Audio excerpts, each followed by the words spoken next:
distinguished alumni of this committee, and I know he's always glad to come back here and visit with us.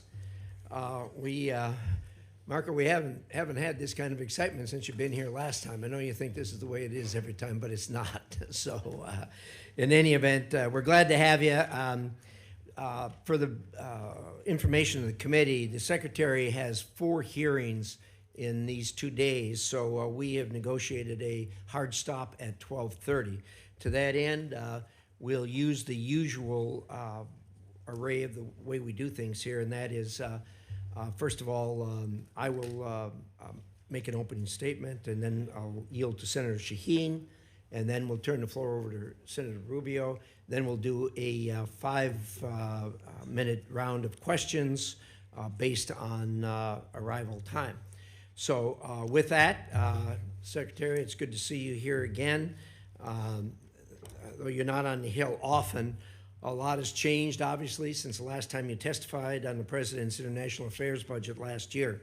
The department has undergone a major reorganization, making it operate more efficiently and more in line with America's interests, as we discussed before you even took the job, and that's been being executed, I think, quite well. At long last, foreign governments are being encouraged and, when necessary, pushed to live up to their responsibilities to respond to the needs of their own citizens. America will stand up by our allies and provide life-saving assistance to people in their hour of need, but we are not the world's ATM. And so the department is testing new ways of providing strategic assistance and breaking the cycle of dependence on aid. Renewed emphasis on trade over aid will help the American people and lift up countries around the world. This is American generosity and ingenuity in action. Through this budget, the administration is holding UN organizations to account, badly overdue, and alongside Ambassador Waltz, making sure American values are leading in international organizations. You've made securing the Western Hemisphere a top policy and budget priority and have successfully reduced illegal immigration at the southern border to the lowest level in half a century. That has not gone unnoticed. You've helped curb the trafficking of illegal fentanyl into the United States, saving countless lives. The budget prioritizes countering China's unfair trade practices, expanding military and malign influence operations around the world, and which pose some of the greatest threats in modern history to the American people.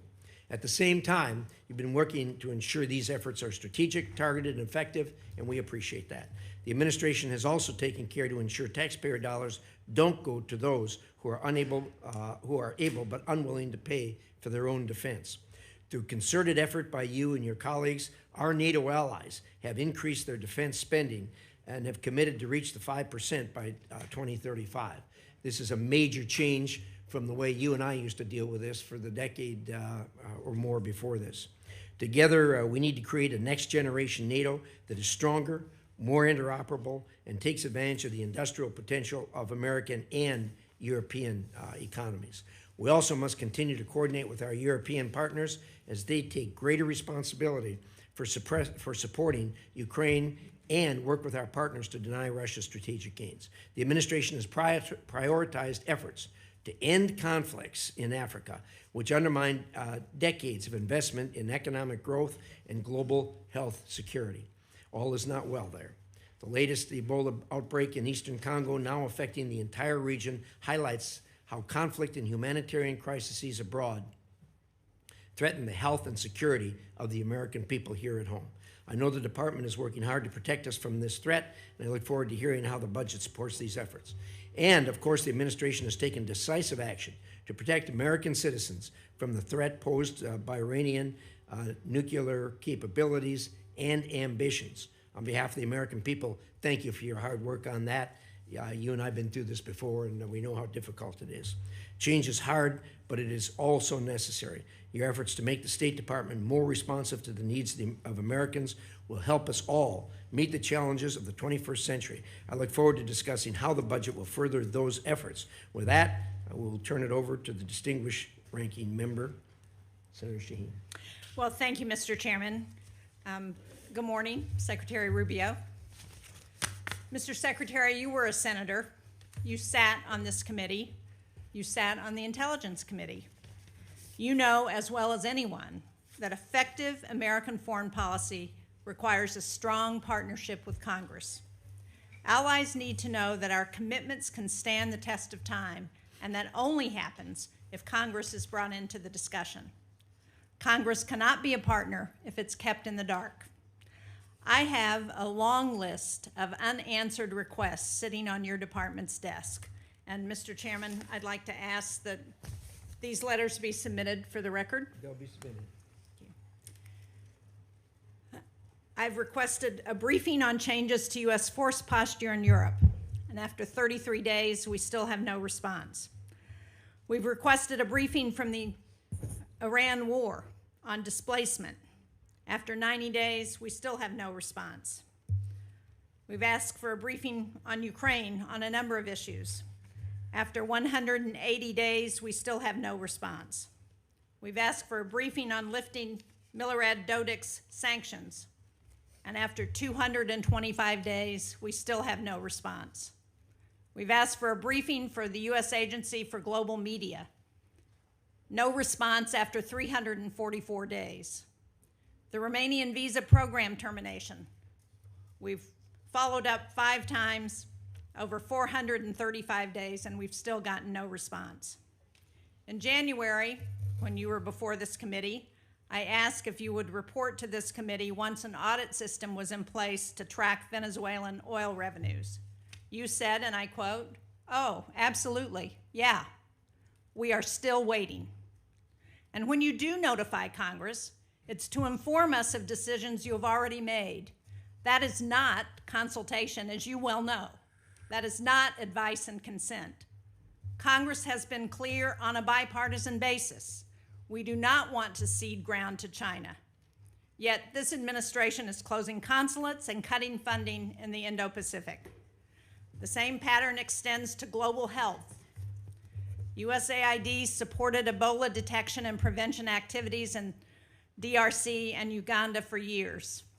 And we can see in this poster, even Elon Musk admitted that one of the things we accidentally canceled, very briefly, was Ebola prevention. Well, those programs were dismantled, and today we have to screen for Ebola at Dulles Airport rather than in the DRC and Uganda more than 7,000 miles away. You're asking for a 44% reduction in the State Department budget. That includes eliminating funding to the World Health Organization. It includes eliminating all disease-specific funds in the middle of an Ebola crisis that's affecting Americans. Yet, no one from your department can explain to us why this is a good idea. You sent Congress one notification saying you needed $19 billion to close out USAID. Then you sent another saying you needed some of that money to respond to disease outbreaks. Congress has asked for an explanation, and we still have not received one. The same pattern extends to our alliances. I just returned from a bipartisan delegation to the Arctic. We are on the verge of losing the very alliances that we have built for decades because the president manufactured a crisis over Greenland. And nowhere is that clearer than with Russia. In 2017, you wrote, as a senator, that Vladimir Putin will never be a trusted ally or a reliable, constructive partner. But since taking office, you, the president, the vice president, Steve Witkoff, not one of you has been to Ukraine. And yet, your envoys talk to Putin on a regular basis. The president has invited him, given him the red carpet treatment on American soil. But yet, you won't come up here and brief Congress on any of it. And decisions Congress has made on Russia have been systematically undermined. Congress passed support for Ukraine. The administration has slow-walked it. And instead of sanctioning Russia, the administration issued oil licenses that have sent billions to Moscow. Congress has asked what this approach has produced. Russia has conducted 5 times more drone strikes on Ukraine since 2024. More U.S. businesses are being directly targeted than at any point in this conflict. And Russia is providing targeting intelligence to help Iran hit our facilities and personnel in the Middle East while we're helping them fund this war. When I talk to my constituents, they ask for economic relief at home, not regime change in Havana or Caracas or Tehran. Instead, you sent Congress a war powers notification saying we are not in active hostilities with Iran, while the U.S. was conducting strikes against Iran and Iran was bombing U.S. embassies and bases throughout the Middle East. That was not consultation. It was an attempt to avoid answering to this committee and this Congress about this war. Congress has asked basic questions about the war. Why are roughly half of our Patriot interceptor stockpiles gone? Why does the Strait of Hormuz remain closed? Why is gas up $1.50? Why did 13 American service members lose their lives in this war? Congress deserves to know why, and Americans deserve to know why. Mr. Secretary, you would not have stood for this kind of stonewalling by the administration when you were a senator, and you certainly shouldn't stand for it as Secretary of State and National Security Advisor. Thank you, Mr. Chairman. Thank you, Senator. We'll now proceed to a round of 5-minute questions. I'm sorry. We'll try. Did you want to do, we talked about that. Do you want one? We actually talked about that, but he thought that questioning might be easier. Why don't you go ahead? I have it in writing. You want me to read it? Give us your best shot. Okay, well, thank you for having me here. There'll be a lot to talk about today, and I just want to remind everybody, you know, our foreign policy is one that's solely focused on the national interest of the United States of America, on the defense of our country, both its military defense and our security, but also our economic security and the vibrancy of our economy, our sovereignty, and our future. We believe that America should lead the world, and I believe that we are, and we'll have a very good story to tell about that. American leadership, however, should always be on behalf of the American interests. I say this because I think over a period of time in our foreign policy, we lost focus on that. The reality of it is that our foreign policy, first and foremost, must always be what is in the national interest of the United States of America. And determining the national interest oftentimes requires us to make pragmatic decisions. Sometimes in foreign policy, the choices are not between a good choice and a bad choice. It's between two less than ideal choices, and you're trying to figure out which one of these two choices is the one that is best for the United States and least harmful to our interests. And that plays out every single day. That said, we remain the world's sole global superpower, the most powerful country on earth. We have the largest economy. We have the most formidable and powerful military ever known to man, by the way. Our dollar remains the reserve currency of the world.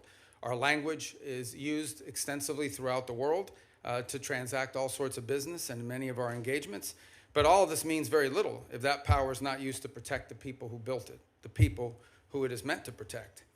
I also remind everybody the United States government is not a charity. We are not here to play social worker. We are here to win. We are here to win on behalf of the American people and on behalf of the national interest, to win for our country, to win for the people of America, to win for the things that are important for our future, and that's what we exist to do. The State Department exists to carry out the foreign policy of the United States, both in diplomacy and in aid, in a way that furthers the national interest and helps the American people. And it's guided every decision that's been made since January of 2025. I'll give you a perfect example is in our own Western Hemisphere, an area that this committee and many of its members long argued, as I did, has long been neglected and not been paid attention to.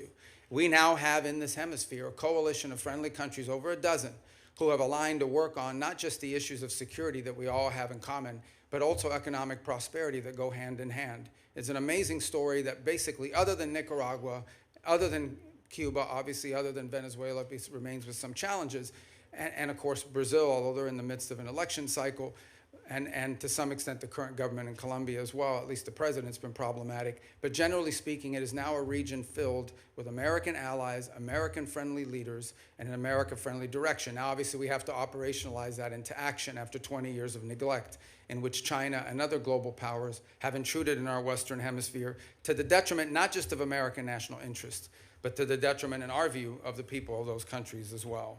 So these are important achievements, and one that I'm very happy about. I'm also happy about the way we've transformed foreign aid. In any transition, there will be, bumps in the road, but largely speaking, if you think about how those programs that existed in the past were failing us, the old model had to be replaced.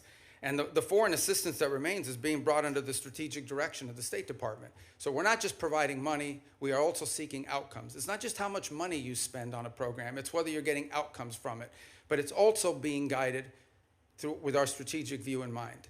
And that means that we are able to provide aid not just all over the world, but specifically targeted at those most in need and those places around the world most important to the national interest of the United States. That will remain our guiding principle. That's been our guiding principle in our reforms. So, you know,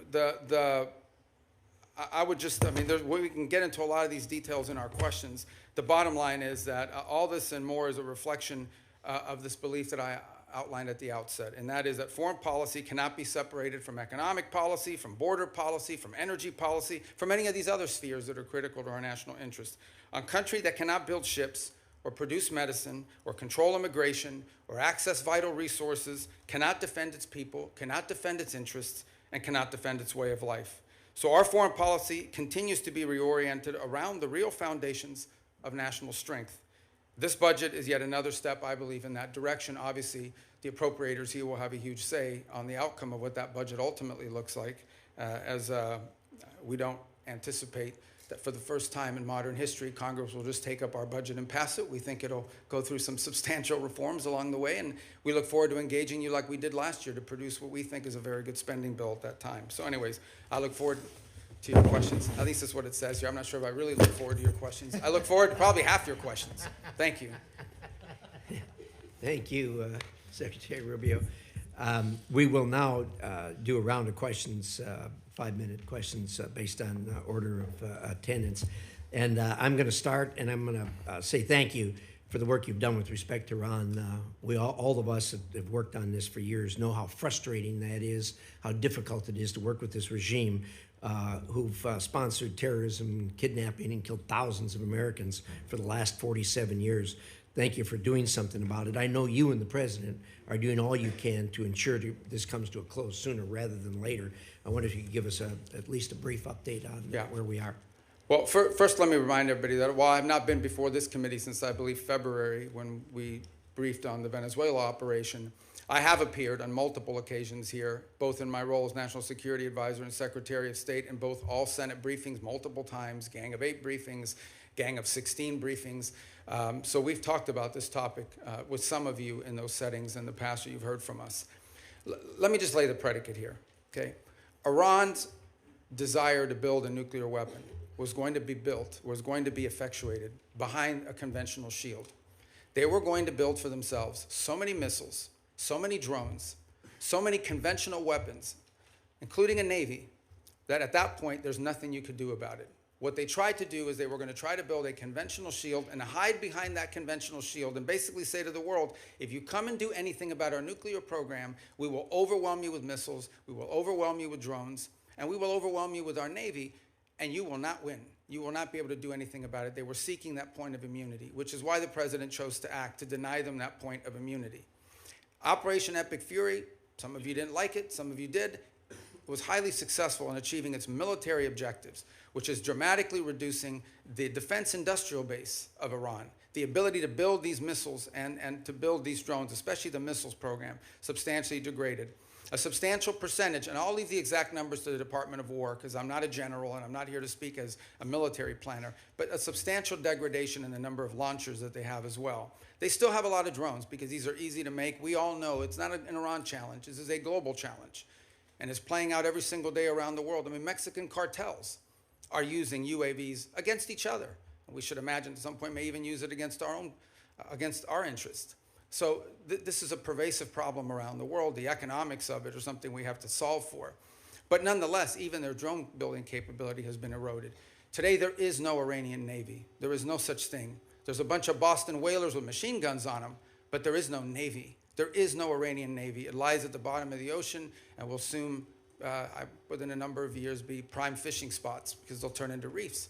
So my whole point is that the Iranian conventional shield has been substantially eroded. Now, in the aftermath of that, two things have happened. The first is they entered into a ceasefire. They agreed, we agreed to stop. But part of that agreement was that they would reopen the straits. They did not, at which point the President decided, and I think appropriately, We can't have a world in which only Iranian ships get through the straits. And so if they're going to shut down the straits for everybody, we're going to shut down the straits for them. And we have done that through a very effective blockade, and by the way, through the seizure of sanctioned ships in the Indo-Pacific as well. The cost to Iran every single day in lost revenue is in the hundreds of millions of dollars that they are losing in lost revenue that they're not generating as a result of that. Now, we are in talks, and I say talks because talks with Iran are not like talks with Switzerland, okay? They're very different. They require the use of intermediaries, unfortunately. But there is the prospect before us, which could happen today, it could happen tomorrow, it could happen next week, that for the first time, certainly in my memory, they have agreed to negotiate aspects of their nuclear program that just a month ago, just a year ago, they were refusing to even mention, much less enter into discussions about. That is not a guarantee that ultimately it will lead to a deal that's acceptable to the Senate or acceptable to the American people. But we'll be able to engage them in a process to truly test the proposition of how far they're willing to go. Complicating that process, unfortunately, is their internal regime is somewhat fractured in the sense of it takes days to get responses from their system. We can go into more depth in your follow-up questions. But we're hopeful that something like that could happen in which the straits would reopen, we would enter into a period of negotiations on very specific topics, delineated negotiations, in the hope of reaching an outcome that's acceptable to us and something that they would be able to do as well. If it doesn't work out, then obviously we still have a problem with respect to their nuclear ambitions. But what they won't have is the conventional shield to hide behind any longer. Thank you, Secretary. I'm going to ask one more question. Hopefully this will shorten as we go around. There'll be more questions, obviously, on that topic. But I know you just got back from China not long ago. Could you give us a quick update on the state of U.S.-China relations? Yeah, look, I mean, China and the United States are the two largest economies in the world, the two most powerful militaries in the world. The Chinese government and the U.S. government have to speak. I mean, it's not a choice here. We have to have some measure of communication, if for nothing else, in order to de-escalate potential points of conflict that could lead to something broader. There are obviously very significant irritants in our relationship with China. Some of these are long-term problems that we know we're going to have to address. And so what we're trying to do is manage a period of strategic stability while recognizing that there are areas of our relationship in which we are going to have struggles, not just for years, but perhaps for decades. We recognize this. But I think as much as anything else, we have to recognize that the United States and China have to be able to have points of dialogue and speak to one another. As I said, for no other reason than to be able to have a communication channel. I think in our meetings, it was abundantly clear which are the areas that we do not have strong alignment or agreement on. We understand that there are areas in which long-term we're going to have some real challenges, whether it's supply chains. Put it to you this way, let's leave China aside for a moment. The United States, and I would argue the world, cannot depend on one country for 90% of anything, especially 90% of things that are critical to our economies, not from our weapon systems to our pharmaceuticals. We just can't live in a world in which we rely on anybody for 90% of what we get in one sole source that could be cut off at any time as leverage against us or punishment or in a time of conflict. And so we are actively searching and have plans in place, and we're implementing these to diversify where we get critical minerals, where we get our supply chain, secure that supply chain. And obviously the Chinese would like to retain their monopoly position in some of these. This is going to be a long-term issue that we're going to have to continue to confront and work on. Work on that continues even while we are engaged in the ability to dialogue and speak to them, because we have to. It's responsible, and we truly have no choice but to be able to do that. It's to their benefit and ours, and I would argue to the benefit of the world that these two countries are able to speak to one another. Thank you, Secretary. And I think your comments about the supply chain and the critical minerals and everything else that's in the bottleneck, these are things that are relatively new to us. They've always been there, but COVID underscored that. And then, of course, the Ukraine war brought it out even more. And appreciate your remarks. I think everybody at this dais knows we are, as a nation, looking at that. With that, Senator Shaheen. Thank you, Mr. Chairman. Mr. Secretary, at this budget hearing last year, you testified that no one had died as a result of foreign aid cuts. Sadly, I think we're seeing in real time that that's not true today. There are more than 1,000 cases, more than 200 Ebola-related deaths. And as we know, one of the entities that is a critical global health tool is GAVE, particularly during a disease outbreak. It plays a role in distributing Ebola vaccines, and it has committed up to $40 million to develop a vaccine for the current Ebola strain that has no vaccine right now. So how are you making sure that Secretary Kennedy, who has been sitting on those funds for months now, is going to release them so that they can go to help develop a vaccine to address the Ebola outbreak? Yeah. Well, a couple points on Gavi. I would say that the president had asked Secretary Kennedy to play a leading role on the Gavi decision because of his strongly held views with regards to vaccine safety, and he wanted them to conduct some reforms.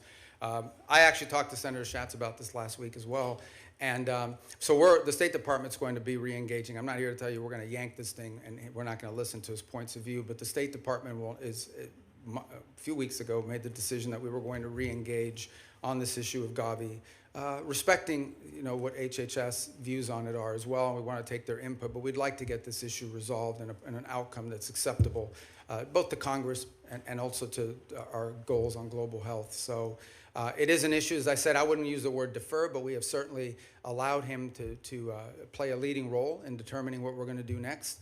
But right now, we're sort of at a stage where we are going to re-engage. We need to drive this to an outcome. I couldn't agree more, and so do you commit to using the $2 billion that Congress has appropriated for global health to actually help fund global health security? Well, we do fund global health security beyond Gavi, by the way, and we can talk about that. We can talk about the compacts, I think 32 that we've now entered into with countries all over the world. We have a new agreement to the UN as well that they're very happy with. The Global Fund, we've hit our cap. We are at our 33%, and we've actually been able to attract additional donors from around the world to contribute to it. On this specific item, I would say we intend to get this resolved. We want to get this resolved. It's an important part of our matrix. We will follow up, and I hope you will share with this committee as soon as you get it resolved. I want to go to Russian oil sanctions and general licenses, because President Trump gave Russia a lifeline, allowing it to sell oil globally through licenses issued by the Treasury Department. While I think the administration should have known that the Iran war would make Russian oil more desirable, they decided to remove the stigma on that oil and give an extra windfall of cash to Putin. So can you let us know whether you believe or whether you will support extending those licenses, when it comes back up mid-June? Yeah, a couple points. First of all, the two things have happened. One is actually the U.S. production and U.S. playing a role in the global energy supply has increased. I think we had our largest amount of exports from the United States we've ever seen. So we've also benefited from this, and our energy dominance has really come into play. The Russian waivers were a decision. These are the policy, the underlying policy remains on the sanctions. What has changed is these time-limited extensions to sort of try to alleviate the global, the problem we're facing too is there's a contagion potential, and that is that at some point we can do strategic reserves, we can do some of the other things that we've done to sort of alleviate global supply, but at some point you have to ensure, this is not so much for us. At the end of the day, our economy is not in need of it, but there are other economies around the world that have benefited from this. So these are time-limited extensions that ultimately at some point will expire. We've certainly benefited China and Russia's economy. Well, China doesn't. I mean, China refines oil. They import a lot, but they refine oil, and but they also benefit from Russian oil. But my question for you is, can you commit not to extend the general license again when it expires on June 17th? Well, that ultimately is a decision that's made by Treasury, but I will tell you, it depends on the circumstances at the time. We would like to end it as soon as we possibly can, because the underlying policy of this country has been to sanction their oil. These are time-limited waivers for the purpose of opening up more global supply. I understand that, but if we continue to extend them, they're not time limited. I want to get a final question in on food for peace, because as you know, the closure of the Strait of Hormuz has deepened the humanitarian needs in food in secure countries such as Sudan, South Sudan. And yet in your opening statement, you said that our aid targets those who are most in need. But I think it's very concerning that the country selection process for Food for Peace, which I understand is led by the Department of State, includes only 2 priority countries from World Food Program hunger hotspots. That's Haiti and the Democratic Republic of the Congo. So the question I have is, why are we adding countries that aren't facing acute food insecurity, like El Salvador, Guatemala, and Rwanda? Why are we not helping countries who are facing acute, well, famine in some cases? Sudan, Gaza, Afghanistan, Nigeria, Syria, Somalia. These are all countries that have humanitarian crises, and yet we're helping countries that don't have acute food insecurity. So a couple points. First of all, on Gaza, we have spent hundreds of millions of dollars, including after the ceasefire, and providing through the World Food Program and other entities, and we continue to do so. I think if we're not the world's largest donor, I'd be surprised, because it's a massive amount of money that we've provided through those mechanisms of various means.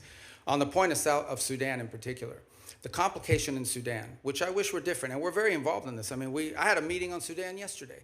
The problem in Sudan has largely not been our unwillingness to provide funds. We are willing to step forward, and we have the flexibility through what we've been able to do with foreign aid to surge up that. It's been distribution.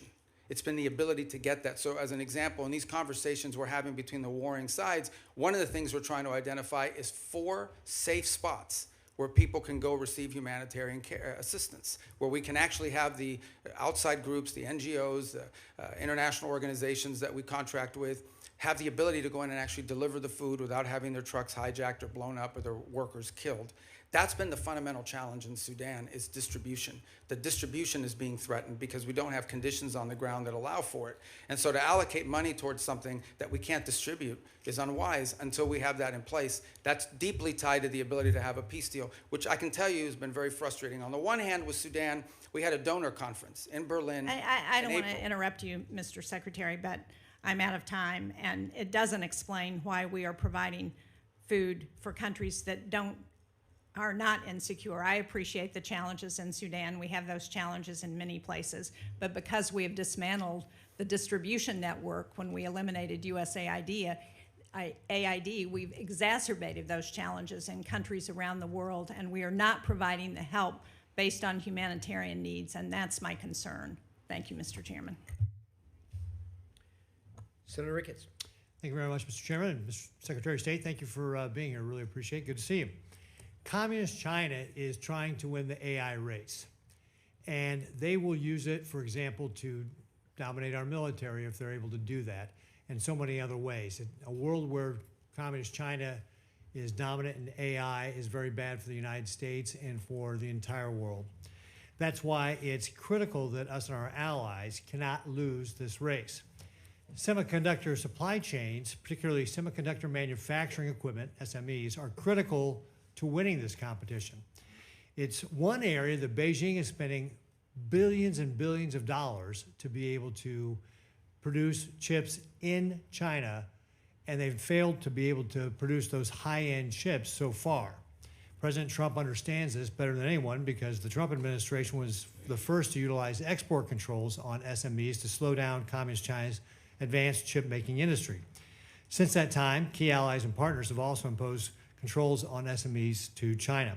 However, their controls have not been as restrictive as U.S. controls, and this has allowed certain foreign countries to backfill the Chinese market with critical dual-use tools. Secretary Rubio, do you agree that export controls on SMEs are critical to maintaining our technological advantage over Communist China? It is. It's actually where it's most critical is in the high end. The areas, that are not legacy, that are broader and that allow for that.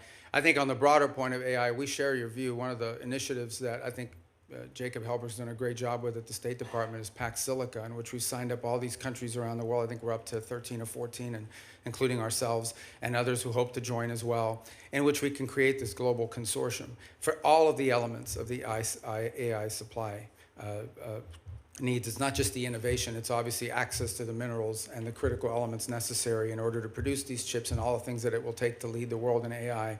I think it is safe to say the United States right now is a global leader on AI.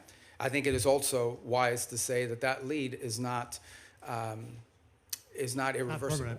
It has to be sustained, and there will be a real challenge in sustaining it. And we're going to have to stay focused on it. The good news is I do think we have a system of global alliances that view it the way we do. And we want to lead on it because it's not just about leading the technology in AI. It's about also leading in the standards that will govern how AI is used. I don't want to monopolize this conversation on this point, but it's one that I think the Senate should think about, because I know we're starting to think about it. AI will have very positive impacts on our economy and societies. It will also have some detriments. There will be white-collar jobs in this country that will be impacted. And I think we have to start thinking not simply about the impact that AI will have on those jobs, but the societal pressures that will create, not just in the United States, but in economies all over the world. Much like industrialization and automation did, it will make the worker more efficient and more valuable, but it will eliminate some jobs, and those jobs will have to be replaced with new jobs or new skills. That's not just an economic issue, that is a political issue. That, over time, could destabilize societies all over the world. So we have to start thinking about AI in those terms as well. You mentioned our allies. Shouldn't they have to follow the same sort of standards U.S. companies do when we're limiting the semi-manufacturing equipment that's going to communist China? And that's our hope, is that we can create people that we can create a coalition of nations that understand the danger in this. And they're running through the same, some are better than others, but they're running through the same problems that we run into. And that is, companies ultimately want to sell to the markets, and China's a large market. But I agree, and that's one of the goals behind Pax Silica, is to create unanimity or consensus behind that thinking. Well, Mr. Secretary, that's why I recently introduced the Match Act with Senators Kim, Risch, and Schumer to level the playing field. This bill would provide the State Department with the leverage in ongoing negotiations with our allies to align those controls. And if agreement cannot be reached, it would ensure that foreign companies cannot sell the very choke point technologies that we have restricted. So I hope you'll support that as we move forward on it. One other thing I just want to hit before my time runs out here is that I was the co-sponsor of a bill to create the U.S. Foundation for National Security and Counterterrorism. This is a foundation that would be a public-private partnership. It would help counter traffickers and insurgents operating in ungoverned spaces around the developing world, such as Africa. The State Department, however, has not, for over a year and a half now, launched this foundation, and I'd encourage you to work expeditiously to implement it. I think this is something that, as we're talking about, especially the continent of Africa, can be very helpful to making sure that we're not only helping conserve the environment and helping animals, it's bad for terrorists. Thank you, Mr. Chairman. Thank you. And look at that, I kept it in my time. Good job. Can you do as well, Senator Murphy? I'll do my best.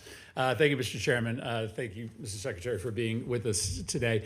Despite the differences that existed between Republicans and Democrats prior to this administration on how to approach Iran's nuclear program, the theory was basically the same, that we were going to impose significant harm on the Iranian economy in order to force them to the table to negotiate. What is happening now is fundamentally different. This war and the administration's decision to blockade has now held the entire world economy and the U.S. economy hostage to the ability to negotiate an agreement with Iran. This is why the entire country is seized by the question of when there will be an agreement, because apparently until there is an agreement, the Strait of Hormuz remains closed. There is a cost to the Iranian economy, but now there is a devastating cost to the U.S. economy. It has been indecipherable, the information coming from the administration, especially in the past several weeks, as we get signals that a deal is imminent. The president said yesterday he's bored by the negotiations. He doesn't care whether we get a deal. I think it's really important for us to understand what your bottom lines are, what you're asking for in this negotiation, what commitments you need Iran to make in order for you to release the blockade, and we hope for them to release the blockade as well. So give us a little insight into what your bottom lines are, what is going to get the strait reopened, because this is kind of the only question that matters for American consumers right now. And every day we get wildly different signals from the president as to whether he even is engaged in this question as to whether the strait is going to reopen. Yeah, I think your question gets right to the heart of the matter. So I think it's a good question. Let me first bifurcate two things. The only reason there's a blockade, the only reason why there's a U.S. blockade is because Iran has closed, they're firing on commercial ships. And they've mined large segments of Hormuz, international waters. And so the blockade is only against Iranian ships. And it's very simple. The notion is, if no one's ships are going to get out, then Iran's ships aren't going to get out either. We can't live in a world in which they get to close the straits and tell everybody, pay us a toll or we'll blow you up, but their ships get to go out unfettered. So that's the reason why there's a blockade. There wouldn't have been a blockade if Iran had agreed to do what they said they would do when the ceasefire kicked in, which is they were going to open the straits. So let me just focus on the straits for a moment. Number one, what they're doing is unlawful and illegal. There isn't a country on earth, other than Iran, and maybe Oman that flirted with it, who's in favor of what Iran is doing in the straits. The Chinese are against it. The Russians are against it. Everyone is against it. The whole world is against it. So condition number one is they have to reopen the straits. And reopening the straits means the following. Ships can sail through international waters the way they can do through other choke points around the world without being fired upon, without paying a toll. That's condition number one. But the strait is closed because of our decision to invade Iran. This is a consequence of our military action. So I guess I'm not interested in litigating that question. We all know why the strait is closed, because you took military action against Iran, and we knew ahead of time that that would be their likely response. The question is, how are we going to get it reopened? Are you going to drive a bargain that is so tough and so hard that the strait remains closed? So how are we going to get it open? The first thing, that is a predicate to anything else happening. The straits have to be reopened. So the way to think about it is this. If Iran wants to be able to move its oil again through the strait, they will have to reopen the straits. If they refuse to do so, then we have other options available to us, but we would prefer to negotiate the opening of this, which Okay, so means tell us about the negotiations. What do you need from them in order to get the strait reopened? We need the strait reopened tomorrow. Well, what needs to happen is very simple. They need to announce that they will no longer fire on commercial ships that are going through or threaten to fire on ships, because in many cases, ships just won't move. They won't go, not because they got fired on, but because of the risk of being fired upon. And so they have to announce very clearly, the straits are now open. We're not charging a toll. We will help remove the mines that they put in there, and they will not fire on ships. But the president says they also need to make commitments on their nuclear program. That's what I'm asking. Oh, I see what you're saying. What commitments do they need to make in order for the strait to be reopened? Well, the second thing they have to agree to as part of this is, so in addition to the straits, that's the predicate that opens the door to phase two. Phase two is they have to commit to very specific negotiations on highly enriched, the disposition of the highly enriched uranium that still is buried deep in a mountain somewhere. They have to agree on negotiating severe and long-term limitations and or cancellation of enrichment activity in their country. In the second phase of negotiations. Well, obviously these are highly technical matters, so I don't think you could work those out in 5 days.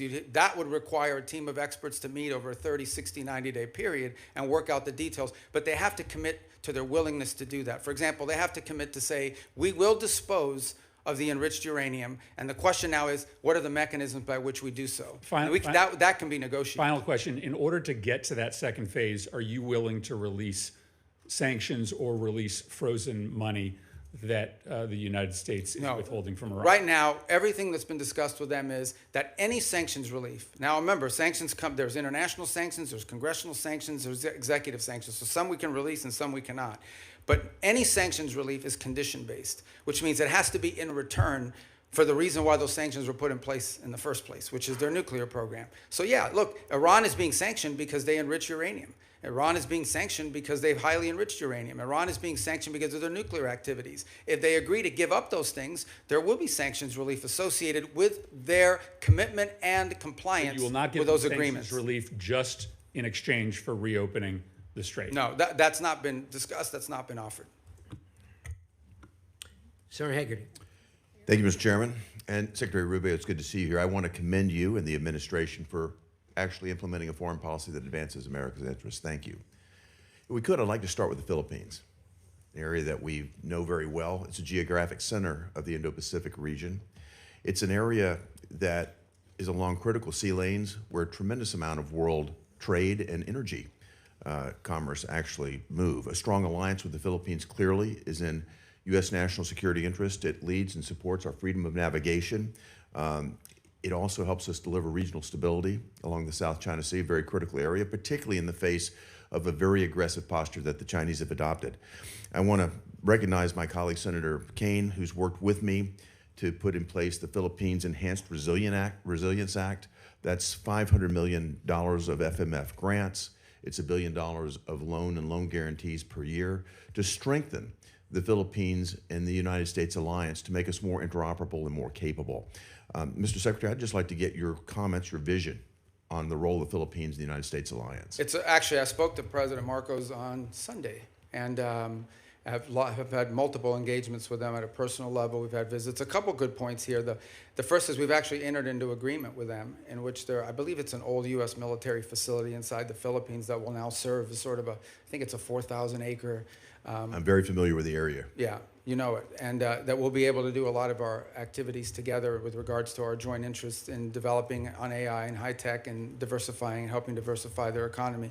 The second is to continue with our defense commitments that we've made to them and the ability to interoperate joint exercises, which we've done now multiple times over the last year. Obviously, we're very concerned with Scarborough. We've seen in recent days, and we've demarched and made a very clear note. This issue came up during the first meeting with the Chinese. It's come up in every engagement I've had with the Chinese, and it's come up again now very recently through diplomatic channels, and that is we're very concerned about recent activity once again near Scarborough and the buildup of infrastructure that appears to be exerting, territorial claims that we have long argued are not valid. This is one of those irritants in the long term that I think we'll continue to have to manage. But I view the Philippines as a critical partner, and I think over the last, I would say, couple of years, our relationship with them, particularly under their new administration, has dramatically improved our ability to work with the Philippines jointly on a number of topics of interest. Well, I want to commend you. The 4,000-acre Luzon corridor is anchored by the Subic Bay project, which when I was ambassador to Japan, worked very hard to get that back for America. And I see that as a tremendous opportunity for us to deepen our economic ties. And of course, that has, as you mentioned earlier, tremendous national security. Yeah, can I just add one point? There is, some desire during their chairmanship this year of ASEAN that to reach a sort of code of conduct understanding in the Indo-Pacific. And while I understand that desire, I just want you to know, and perhaps many of you can help us in making this point, a bad code of conduct agreement is worse than no code of conduct agreement at all. And I think that's very important because they are under withering constant pressure in the region to agree to a code of conduct in the region that I think would be detrimental, would set a precedent that I think is very dangerous in the law. So we'd love to see one, but it has to be a good one. We don't think that's possible under current conditions, and a bad one is worse than none at all. Your point's very well taken. Look forward to working with your team, Mr. Secretary, to advance that. Can I turn to another issue of concern, and again, it's joint concern? Senator Kaine and I both worked on this, and that is the actions that have been taken by countries that have been perceived as our allies against U.S. business interests and against U.S. investments in their country. Particularly, I'd like to point to the example of Vulcan Materials. That's a situation where a U.S. company put billions of dollars of investment into the Yucatan Peninsula, both in port facilities and in quarrying operations, only to be confiscated by the Mexican government. Then the Mexican government came back in arrears, by the way, retroactively tried to justify this taking as some sort of environmental move.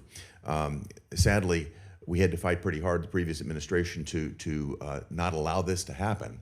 And I think it's going to take more bipartisan effort, certainly you'll have it from here in Congress, to push back on any government's effort to try to confiscate American corporate property. What that will do is have the effect of minimizing or basically reducing the incentive or de-incentivizing our foreign investment in other countries, which again I think hurts the mission that you're on. I'd love to get your perspective on how the State Department will stand up for American investments overseas. We do every day, and in fact, one of the great benefits of our reorganization is that it has empowered the regional bureaus. You used to have a set-aside economic bureaus that would do these things separately from the missions in the field, and having been a former ambassador, perhaps you experienced that. We've now empowered the regional bureaus, and through it, by extension, the embassies, to play a leading role in economic diplomacy. And so I would argue that virtually every engagement I have with a foreign leader involves some economic component to it. Right. And I would say if you talk to our chargés and our ambassadors around the world, I would say more than 50% of their engagements now have to do with economic matters, and they involve one of two things. Either A, finding creative opportunities. In essence, the host country will say to them, we have these areas, these industries of investment. And the embassies will take an active role working with the Bureau to identify American companies who could potentially go down there and see if there's an opportunity for them. And the second is what you just pointed to, and that is protecting existing American investments. Because the point we make with everyone we interact with is you can't attract You can't ask for American investment into your countries when you have a history of expropriating, of takings, and in some cases, it's a local official that's trying to extort an American business and say, hey, I'm the sheriff or I'm the local police officer. If you don't pay us, your workers won't show up to work tomorrow. We have problems like that as well around the world that involve the local level. And it's become a leading part of our diplomacy. And it's happening at the embassy level, which is where I think it really needs to be led. That's where your field generals are, and I applaud the sea change, and you know you've got support on a bipartisan basis here in the Congress to move this forward. Thank you, Mr. Secretary. Thank you, Senator Haggerty. Senator Kane. Thank you, Mr. Chair, and thanks to Senator Haggerty for mentioning our work together in Philippines and Mexico. Mr. Secretary, you won't be surprised that I'm going to ask you about the Western Hemisphere. You and I traded the gavel and the ranking on the Western Hemisphere subcommittee when you were on this committee, and that was good, productive work. I want to ask you about Operation Southern Spear, the operation to strike boats in the Pacific and the Caribbean, that dozens of operations have now killed more than 200 people. Have you been involved as Secretary of State or National Security Advisor in discussion about the targeting criteria that are used to decide which boats we should strike? No, but not because I've avoided it, but because those are largely legal decisions, right? So but if you haven't been involved in discussion, as the National Security Advisor, are you aware of what the targeting criteria are? Yeah, I mean, they go through so every strike has a legal officer on the deck that has to make a determination about whether the call is legal or not. And this is done by the Department of War, the way it's been done in other theaters around the world. Here's what I want to ask you about. So you're generally aware of the targeting criteria. I know what the targeting criteria are because of briefings I've had in this committee and the Armed Services Committee. It's all been in classified. And I'm not allowed to discuss the targeting criteria because they've only been shared and classified. But I don't think I'm prohibited from describing things that aren't targeting criteria. So I'll give you an obvious example. Everyone on the boat is right-handed. That's not a targeting criteria. That would be ridiculous. Everyone on the boat is what? Everybody on the boat is right-handed. That's not a targeting criteria. It's obviously not a targeting criteria. It would be improper for it to be a targeting criteria. Here's one that's not so obvious and that surprised me. There's evidence of narcotics on the boat. That is not a targeting criteria. I have been briefed on Southern Spear since the first operation on September 2 and most recently within the last couple of weeks, and I've asked again and again, have the targeting criteria changed? No, they have not. What are the criteria? Here's what they are. I can't describe it here. But the presence of narcotics on the boat has never been a targeting criteria. Would you have any ability to explain? And the administration could have picked that as a targeting criteria. They chose items that were targets, that authorized the use of the U.S. military to sink boats and kill people, but they have not used the presence of narcotics on the boat as one of the targeting criteria. And I would suggest to my colleagues, if you go look at the individual files of all the strikes, and I've looked at the first 46, they are consistent with what I've just said about something that's not on the list of targeting criteria. Why would the administration not include the presence of narcotics on the boat as a targeting criteria in Operation Southern Spear? As you've just outlined, I can't discuss the specifics of the targeting criteria, but I can tell you the one thing that is obvious is that the targeting criteria is not single source. In essence, there are multiple checks. There are three elements to the targeting criteria. Right, and all of it informed and infused by intelligence collection. In essence, they have to have true links. I can tell you they do walk away from strikes. There are multiple times that I've been aware. I'm not aware of every strike because it's not reported on a regular basis, it's delegated. Yeah. But there have been strikes that they've walked away from because it doesn't meet the criteria or because there's doubts. I'm not saying that the strikes that I've reviewed don't meet the targeting criteria, but I'm saying how odd it is, especially since the administration always announced this is against narco traffickers. We've attacked narco traffickers. How odd it is that the presence of narcotics on a boat is not one of the targeting criteria. And I would encourage my colleagues, get the same briefing I've gotten, take a look at the strike files. You'll be as surprised as I am. Here's the second question. Again, in your dual role, Secretary of State, National Security Advisor. The administration's Operation Southern Spear, we could agree with it or not, but the administration presented a legal opinion from the DOJ that we could review. Absolute resolve, the effort against Maduro. The administration presented a legal rationale that we could review. Now, we could review both in classified. They've not been made public. We're 92 days into a war against Iran, And the administration will not let Congress look at the OLC legal opinion justifying the war. Intel committee members, SFRC members, Armed Services Committee members, rank and file members, the administration will not make it available to us. Now, you can imagine, A, we're the Oversight Committee. B, you're here asking for a budget, and in the Armed Services Committee, they're asking for $1.5 trillion, an increase of 40% over last year's budget, but won't let us see the legal opinion. And Mr. Secretary, you know what kind of thinking we do. If you've showed us the legal rationale for 2 wars and you won't show us the legal rationale for the third, is there something in the rationale they don't want us to see? Is there a dissenting opinion that says it's not legal? Are there conditions like you can't strike civilian infrastructure like schools and bridges? Are there factual assertions like the war will be over in 2 days or Iran will never close the Straits of Hormuz? By not sharing the legal opinion with the Article I Oversight Branch, you give us the opinion that there's something in there you don't want us to see. Could you use your influence as the President's Chief National Security Advisor, Secretary of State, NSA, to get the administration to share the Iran war legal opinion with Congress? Well, look, first of all, obviously the Department of State does not develop the legal opinion. That's But the you're Office the of national, Legal Counsel. you're the Chief National. So I think what you're asking is why haven't the Office of Legal Counsel provided it? They don't work for the National Security I'm Council. actually They don't work for asking, me. will you use your influence as Well, I will President's certainly Chief inquire as to National why. Security Here's what I'll do. Advisor? I can certainly inquire as to why it has not been available. I don't think there's a reason why. I am not aware that. In fact, my understanding is they have provided documentation to the committee and Not the as opinion. part of the war. Not the opinion. Well, that's different. And you wouldn't accept that. All right, well, let me You're take sitting that on back and this ask side the of Office of dais. Legal Counsel. But it's certainly, they provided the legal rationale for the strike. You're asking for the actual written opinion, the way it was Which in they the other. provided us All in right, I Southern understand. Spirit and Absolute Resolve. I'll Thanks, take Mr. that Chair. back. Thank you. Senator Lee. Thank you, Mr. Chairman. Thanks, Secretary Rubio, for being. You look like rickets. I apologize. This threw me off a second. Well, look, bald is beautiful, and we new caucus. can't help that. But thanks for all of your efforts. You are a very effective spokesperson for not only President Trump and the administration, but for the United States, and I'm grateful for that. Was wondering at the outset if you could talk to us a little bit about the fractured Iranian regime and how that might be making negotiations more difficult. One of the things I've wondered, for example, are whether the diplomatic Iranian channels are sort of crosswise, at odds with, or working hand in glove with the IRGC, which is itself causing a lot of these ceasefire violations, or is it all sort of coordinated chaos to try to undermine and tip the scales in favor of Iran in the negotiations? Yeah, that's a great question. Let me try to give this answer to you in a way that's not boring or wonky, because it's been a shift. Obviously, the original Supreme Leader, the one that was there, is no longer with us. His son takes over. Nobody hears from him for a month. By all reports, open source reporting, I think you've all seen it. He was severely injured in the same strike, and so forth. Are you confident he's still alive, by the way?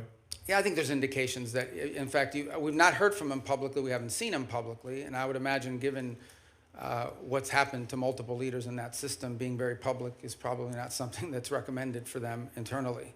But that said, I think there are indications out there that he is increasingly engaging at some level, although all of his communications have been in writing and through intermediaries. So the way to think about it is the following. You have the Supreme Leader, and understand that at the end of the day, the Supreme Leader in their system there really is no analogy to it in our system or anybody else's system. It is a theological office. It was the head of the Islamic Republic in the sense of the ultimate decision maker, and every major decision has to be run by them. They are advised by a council. It's not clear if it's 6 people or 8 people, but there is a council made up of both IRGC and other elements of the regime that surround that Supreme Leader. And ultimately, that council has to sign off on anything. And then there are the people you see on TV, like Arachi, who's out there every single day, and Golubov, who's the Speaker of the Majils, who's been playing a pretty prominent role. And they are the ones that they have sent to negotiations and so forth. It is our view of the system, as we understand it, and as it's been expressed to us both by the intermediaries and by Iran directly, that what Arachi and Golubov bring or take from us, they then have to run back to this council and ultimately get guidance from them. And that process oftentimes takes 3 to 5 days to get a response. Now, some of it is logistical. They're operating probably using couriers and things of this nature. Part of it is internal fissures on exactly what they should agree to or not agree to. I think the second point that needs to be driven in this regard is that there is evidence that there are communications issues within the regime as well. So, for example, it's pretty clear that at the outset of hostilities and the conflict, they had delegated decision-making to field commanders. And so oftentimes field commanders had delegated authority to act on a, let's say, a pre-operational planning that already put in place. And so unlike our system where perhaps you know that the president or the secretary of war is directly making orders and decisions or the chairman of the Joint Chiefs, in their system, a lot of decision-making at the tactical level, like which ships to hit and so forth, are being made at the commander level. So that's why from the outset it can look like fire-ready aim, but it's part of the design of the system, perhaps? Well, I think it was a design of the system in the sense of regime survival and the ability to operate in case there was decapitation strikes or people were removed. But let's go back to the essence of the negotiations. What's complicated them is you ultimately are negotiating with people who then have to negotiate within their own system to see what they're allowed to give and what they're allowed to agree to. What is abundantly clear is that Iran is facing severe internal economic. All the problems Iran had before this conflict not only are still there, but they're worse. All the things that led to the protests, all of these are worse than they were before. And I think there's definitely elements within that regime that understand it. And then there are other elements of it that are more immune to it and perhaps more resistant to making agreements. And so what we are working through is in many cases, is delays in getting the responses to people. And this is why you see reporting about there might be a deal in the next few days, because internally it takes time to get responses from them, sometimes upward to 5 or 6 days. Undoubtedly, they're using that to their advantage, sort of like the car dealer where the salesman has to go talk to his manager and make you wait and think about it for a while. Even more complicated than that. Even more complicated than that. One more question. I think we could benefit from hearing from you about the need to zero out funding for a couple of entities, including the National Endowment for Democracy and USADF. Can you tell us about that? Well, look, these programs, I think, have served a purpose in the past, and obviously there's a congressional role to play here, right? I mean, at the end of the day, these programs have had, especially the National Endowment for Democracy, has had support in Congress in the past. And look, I was here for 16 years. I understand that you're going to pass an appropriations bill, and the appropriations bill is going to have things in it that we don't have in ours. That's just the way it is. And we understand it, we'll make it work. But we are concerned, or have been concerned in the past, about organizations that sort of have lost their purpose and what they're advancing. And at the end of the day, look, we have a lot of resources. The United States is the richest country in the world. We have the largest government budget in the world, but we don't have unlimited resources. We still have to be able to strategically spend our money. And the State Department, you know, when I took over, a lot of people are like, oh, that's a mess. State Department's not that big. The majority of our employees are local hires overseas. We have, you know, foreign service officers, career civil servants, but compared to some of these other agencies that are out there, we're not that large, and yet we have a global footprint. We're really, other than the department, I would say beyond the Department of War, we're the only ones that are present almost everywhere on the planet. So we have limited resources, and we have to be able to allocate those resources in ways that are driven by the core mission of advancing our national security. And oftentimes that will mean that things we have paid for in the past, we can't continue to fund. Because there are other things. It might be good, but there might be something else that's more important and even better. Other cases, we may still spend money on a purpose, but we want to be driven not just by, we don't want to be judged just by how much money we're spending on something. We also want outcomes for it. We want to show outcomes. That's been the goal behind these MOUs, these compacts with the 32 countries that we've entered into in a week plan, is we're not just trying to solve the disease problem this year. We're trying to build the local capacity so that 5 years from now, they won't need aid anymore because their local systems can handle it. I'm saying 5 years, some countries may take 10 years. But nonetheless, that's the goal, and it's been very well received. Thank you. Thank you, Senator. Senator Merkley. Thank you, Mr. Chairman and Mr. Secretary. Good to see you. As Senator Shaheen noted, you've expressed that no one died as a result of the sudden shutdown of AID. And I did ask you last time you were here about that, and I won't repeat all that, but I want to note that the folks who study this at the schools of public health, the Harvard Chen School, the Boston University School of Public Health, estimate that over 500,000 children have died from that sudden shutdown. I want to kind of put a note on that. If you were to walk across this country, you'd see one dead child equivalent every roughly 30 feet. That's the level of carnage. I know you disagree with that, but many experts who are in this field, that is their estimate. And I hope you'll ponder that as we strive to rebuild our programs related to malaria, tuberculosis, AIDS, HIV, nutrition, and certainly infectious diseases like Ebola. I wanted to turn, though, to Taiwan. It's an area that you and I worked on quite a bit together when you were here, including the Taiwan Relations Reinforcement Act and the Transnational Repression Policy Act, the Hong Kong Economic and Trade Offs Certification Act. And I'm very concerned about the president's comments on his recent trip. He noted that arms sales to Taiwan are a, quote, very good negotiating chip. And when he was asked about how much he talked about arms sales with China, he said, we discussed arms sales, quote, in great detail. The 6 assurances included that arms sales to Taiwan would never be a negotiating chip. My concern is that the president now has kind of accentuated the arms sales by not approving, not putting the stamp of approval and completing the arms sale that Congress has already funded. That this sets a stage for China to very much proceed to pursue more aggressively their effort to incorporate Taiwan into the broader framework of China, including extinguishing Taiwan's democracy. So I'd just like to hear your thoughts. Hopefully there's a path here that will re-accentuate our support for Taiwan's democracy. Thank you. That's an important question. So let me first say on Taiwan, and I think I made this point myself, either on the trip in China or thereafter when we returned. There's been no change to U.S. policy towards Taiwan. I think there's, obviously the Chinese side would like to see a change in the verbiage, but no change has been made in that regard. The second point I would make is, I believe in December, I know in December of this year, we did approve an arms sales, I think $11 billion. I think it's the single largest arms sale ever. It was a huge sale to Taiwan. This was just last December. I think it's more than the totality of the 4 years under the Biden administration. And I would recall that there were a 6-year period of time under the Obama administration where there were no sales to Taiwan. There is a second pending sale, which I think is the one you're referring to. It's the $14 billion one, and that remains under review. And but we just did one in December. So I don't think it's, and I'm not saying you're saying this, but I don't think it's fair to say that the U.S. is not providing it. We just had a massive arms sales, and it was so big and so noticeable that the Chinese became very aggressive about it and some of the incursions they undertook as a result of it. And as I said, it was more in one sale than we did in the entirety of the Biden administration, if I'm correct, and I think I am on that point.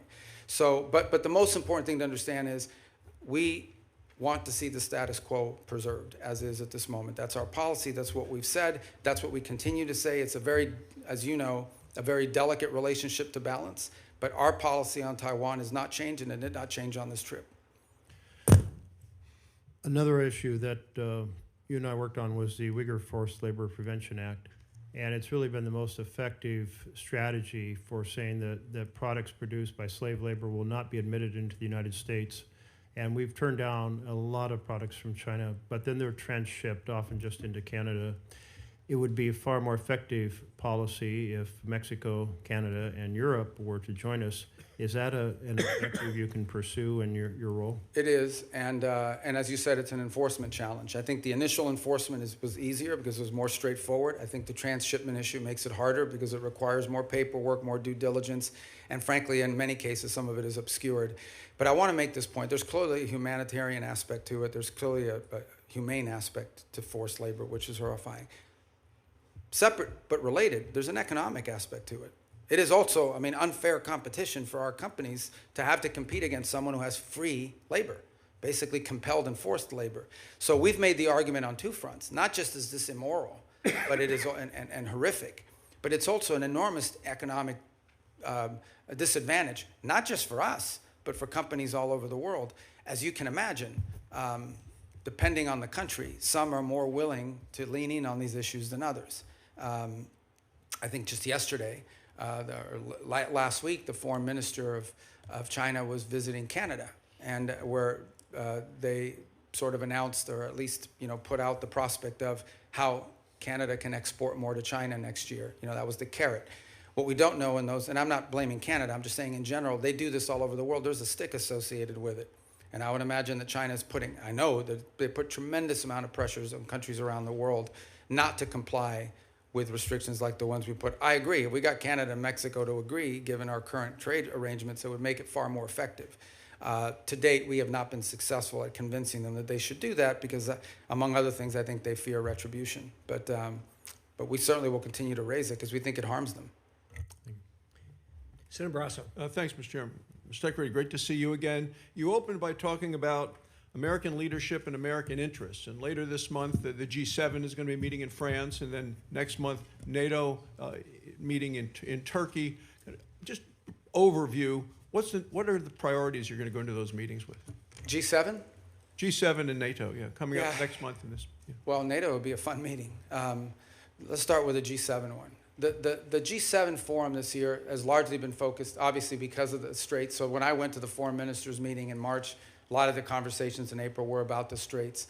And the one point we've made is, and what's interesting is a lot of the countries involved there, even though it's not a military forum per se, the UK and France are members of it, they've put together this initiative, which they say they will send minesweepers and escort ships, but they will do so once hostilities is ended. It's kind of a catch-22. On the one hand, I mean, why do you need naval escorts if no one's shooting at the ships? That said, I don't diminish the utility of it because I would imagine the first few ships that go through are going to like to be escorted. So I think that's going to be a key feature of that conversation. I think there's a shared interest in all these countries on rare earth minerals and supply chains generally. I think there is a growing global consensus. And we had a great, maybe a few of you had attended part of it, we had a great ministerial here earlier this year on rare earths and supply chains that brought in dozens of countries, and all the G7 countries were represented at it.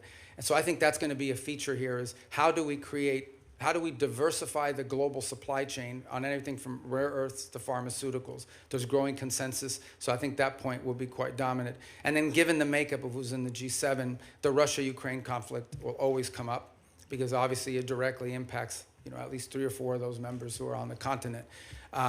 So we will also, and I don't recall exactly who the French have invited, but in addition to the G7, they'll always invite 2 or 3 other countries to attend. I believe Ukraine has been invited, if I'm not mistaken. There's usually a couple other countries that they'll invite that are not members of G7. But I think those issues will dominate depending on where we are with the Straits, and then clearly the critical minerals and supply chains has been a key focus of G7 actions. The last point is, I think there's been an interest and I think Canada deserves credit for this. The Canadians have really taken a lead, and we've been very supportive of this, in highlighting places like Haiti. And as a result of these G7 meetings, we've actually had a number of countries in the G7, including Japan, step up and contribute to the effort there. And the reason I mentioned NATO, there's an article in The Hill, and Mr. Chairman, I ask unanimous consent that we put this in the record. It says Sweden is now America's most valuable tech ally. You're talking about working together with other countries. It goes on to say, this was just last week, Sweden joined NATO. They've now signed the bilateral defense cooperation agreement. They said in March, Sweden became the first European Union member state to sign the Pax Silica Declaration, Washington's flagship initiative to secure global AI and semiconductor supply chains, and now the technology prosperity deal. I want to know how you've accomplished so much, and is this a model for U.S. relationships going forward with NATO? Yeah, the interesting thing about Sweden is because they, and Finland to the equal extent, is because they were not members of NATO for many, many years, they had a self-sufficiency in their defenses. And so now that they've joined, they've actually added to the equation. I'm not here to beat up on any specific country, but generally speaking, the countries you added to NATO were countries that needed from NATO. Sweden and Finland have actually contributed because they brought their own defense industry, their own advanced technologies. So they've been a great partner. They've been an extraordinary partner. We were just there because we had the NATO foreign ministers meeting in Sweden, and it was phenomenal. And I think that Sweden is a great ally and a country that we're continuing to find a lot of synergy and cooperation with, especially on the field of technology, but also on defense. I mean, they have their own defense industrial base, which is an impressive defense industrial base. I wish every country in NATO had what they have, but I understand why Sweden has it. In a number of travels that a number of members have done in bipartisan ways, we found out as we go around Europe that most countries will say They've been too dependent on the United States for military, too dependent on Russia for energy, and too dependent on China for materials. This administration has really made these nations step up to do what they need to do in terms of putting the money forward in defense. So I want to know what the next concrete steps we can do in terms of making some of the pledges of moving from 2% to 5%, making sure that they deploy the military capabilities. Yeah, well, I mean, look, some countries are on track to do that, others are not. Let me just speak about it in general terms. There's a real challenge. On the one hand, they've made these pledges that they're going to increase their defense spending and their defense capability. It actually has to be on defense. That's the first thing. You can't say that pensions for former soldiers and sailors is part of your 5% or your 3.5. I mean, that can't happen. But the bigger challenge that much of Europe faces, many countries in NATO faces, their economies are not growing. And in order to spend more money on defense, they're going to either have to raise taxes or cut social programs. And part of the reality of NATO, whether we like to hear it or not, is that many of the countries in Europe were able to build these very robust social safety nets because they didn't have to spend it on defense because NATO and the United States was providing it for it. So they're going to have to deal with that reality. The second point is, and this is not an anti-NATO statement, but it is the reality. The United States has global obligations. At the same time as I'm in NATO, I have to speak to the Indo-Pacific countries who are also worried about what's our force posture they're going to be. We obviously are involved in the Middle East. We have counterterrorism issues with regards to Africa. We have growing mill-to-mill cooperation in our own Western Hemisphere, especially taking on these transnational terrorist organizations and the like. So we don't have like unlimited military resources, even though we have a very large budget.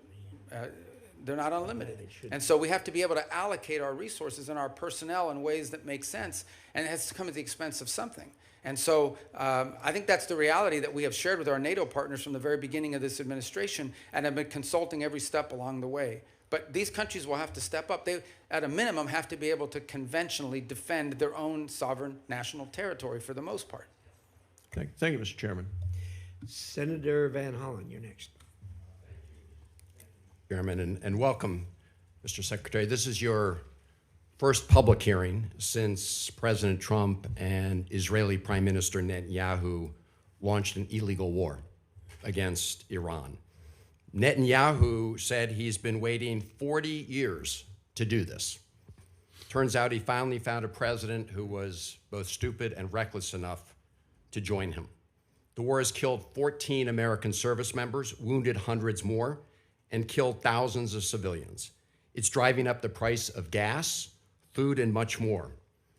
Trump obviously doesn't care. He called high gas prices peanuts and said, "I don't think about Americans' financial situation."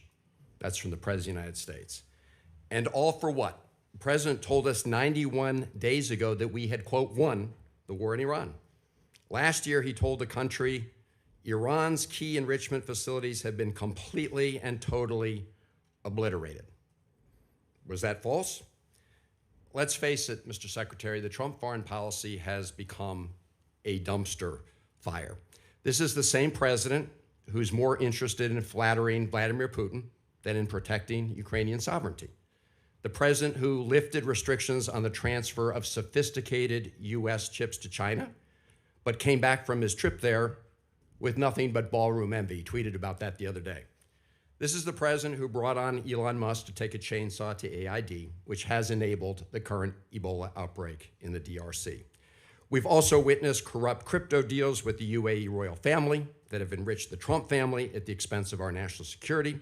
We've seen an administration engage in extrajudicial killings in the Caribbean, hijack Venezuelan oil, threaten to invade Greenland, and weaken the NATO alliance.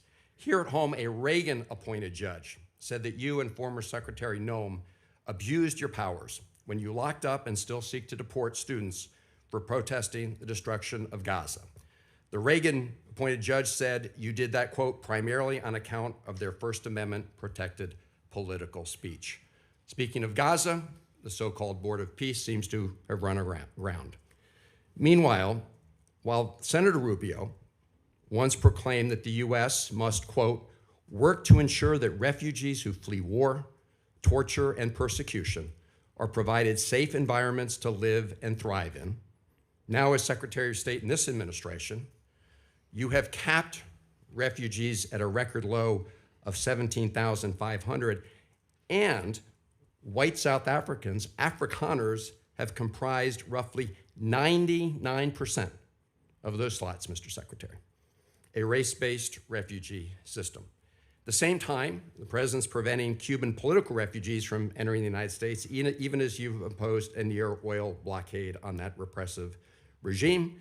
The stated goal is to change the government there, but the only real change is humanitarian crisis inflicted on millions of people, not members of the regime. And in that regard, Mr. Secretary, I have a question for you regarding the designation of Cuba as a state sponsor of terrorism. On the very first week, at least, of this administration, the administration reinstated that. And in a recent January 26 EO, you made statements suggesting connections to Hezbollah and Hamas.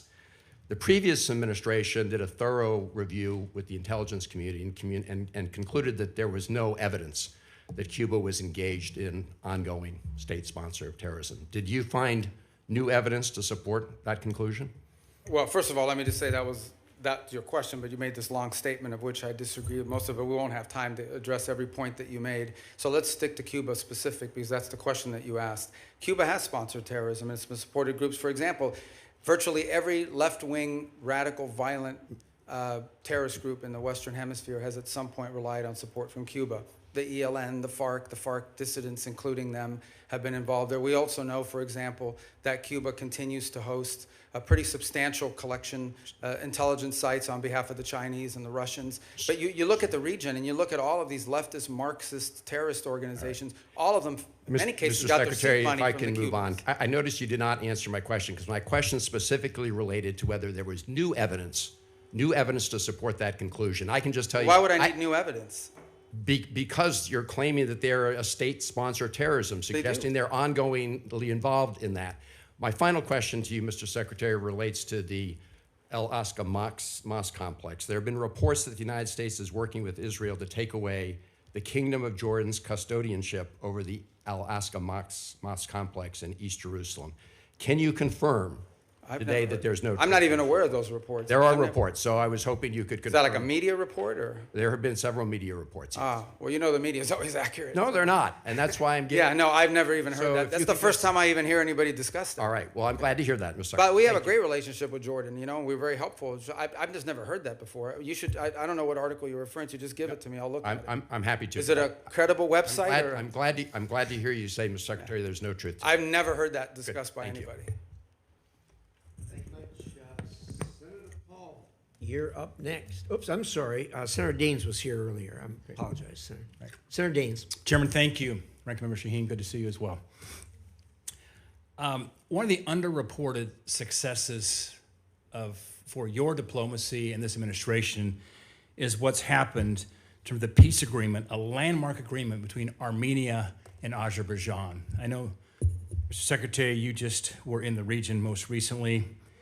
A major step forward for a region long beset by conflict, nearly 40 years of a hot war. And through your leadership and President Trump's leadership, you've brought true peace to an area of the world sandwiched in between Russia and Iran. It was creative thinking that led to the establishment of the Trump route for international peace and prosperity as a solution to some of the stickier issues in that negotiation.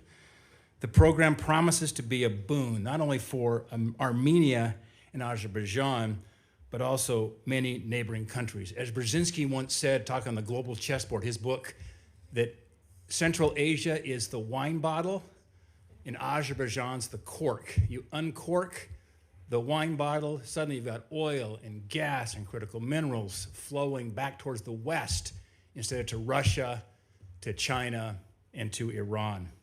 Mr. Secretary, can you tell us a little bit about how you plan to implement the TRIP framework agreements and deliver major economic benefit to both the United States in a very historically troubled region? Thanks. Actually, as you said, I was there last week, what was it, Tuesday maybe? We signed the trip agreement between the U.S. and Armenia, and this is, you described it as a corridor, which I know it's the anchor of a peace agreement with Armenia and Azerbaijan, and that's critical, but it's much more than just the anchor of a peace agreement.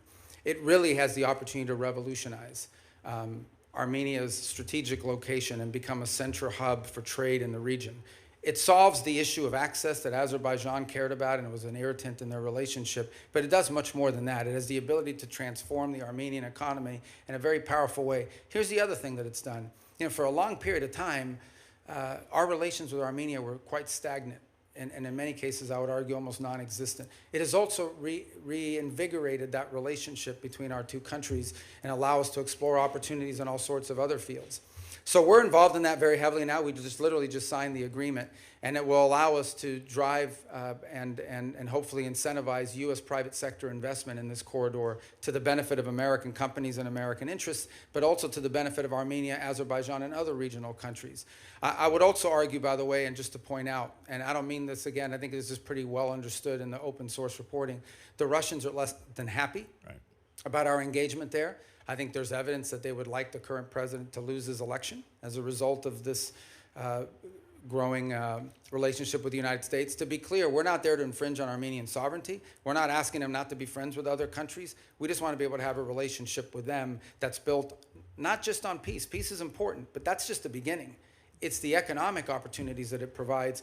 There are American companies and American workers that will benefit from it, but the Armenian people will be the ultimate beneficiaries of this corridor opening. Just remarkable, and we were there together, in fact, last August at the White House when President Aliyev of Azerbaijan, Prime Minister Pashinyan of Armenia came to sign that agreement with President Trump's leadership. To think a Shiite Muslim country, Azerbaijan, and Armenia, one of the oldest Christian countries in the world, came together to sign a peace agreement was truly a breakthrough. And so it's an underreported story, in my opinion, Mr. Secretary. I think we need to get the story out. This is a critical geopolitical problem that has been definitely remedied by the leadership of this administration. Yeah, I mean, the key, Senator Daines, is going to be execution. Like, you can sign an agreement, you can have the things in place. We now have to make sure we are focused on driving it and ensuring that to the extent American companies can contribute to the infrastructure, to the railway, to the highway, to everything that needs to happen in order for that corridor to open.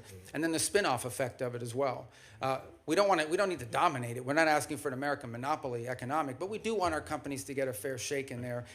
And by the way, partnering with Armenian companies in many cases, so it becomes mutually beneficial. Secretary, before my time runs out, I want to bring up one very important final point. As you well know, I've been spending a lot of time over the past few years working with our friends in Central Asia, across the Caspian there, with the 5 Central Asian countries. Things are progressing well thanks to your engagement and encouragement and President Trump's.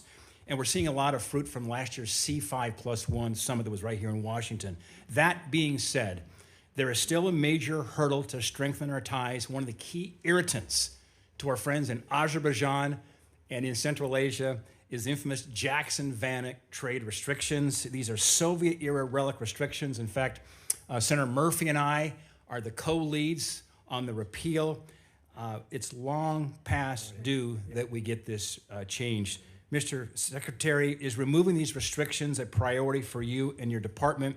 And removing them have a significant impact on our relations with Central Asia? Yeah, it's a detriment. We'd like to see it removed, and I think you should talk to the chairman and the ranking member about putting it on the agenda with you guys. They're right there. You can tell them. But It's finance. oh, it's finance. You don't have committee. jurisdiction over that? It is. It's my job. And Mr. Secretary, Finance. Well, that's good. That's what I do too. It's not my job. It's and our encouragement from our friends over in the House will be helpful. We'll work with you on that, Mr. Secretary. You should get it passed. I mean, look, We it need would to be get very done. helpful. Yeah, it would be. Thank you. Absolutely.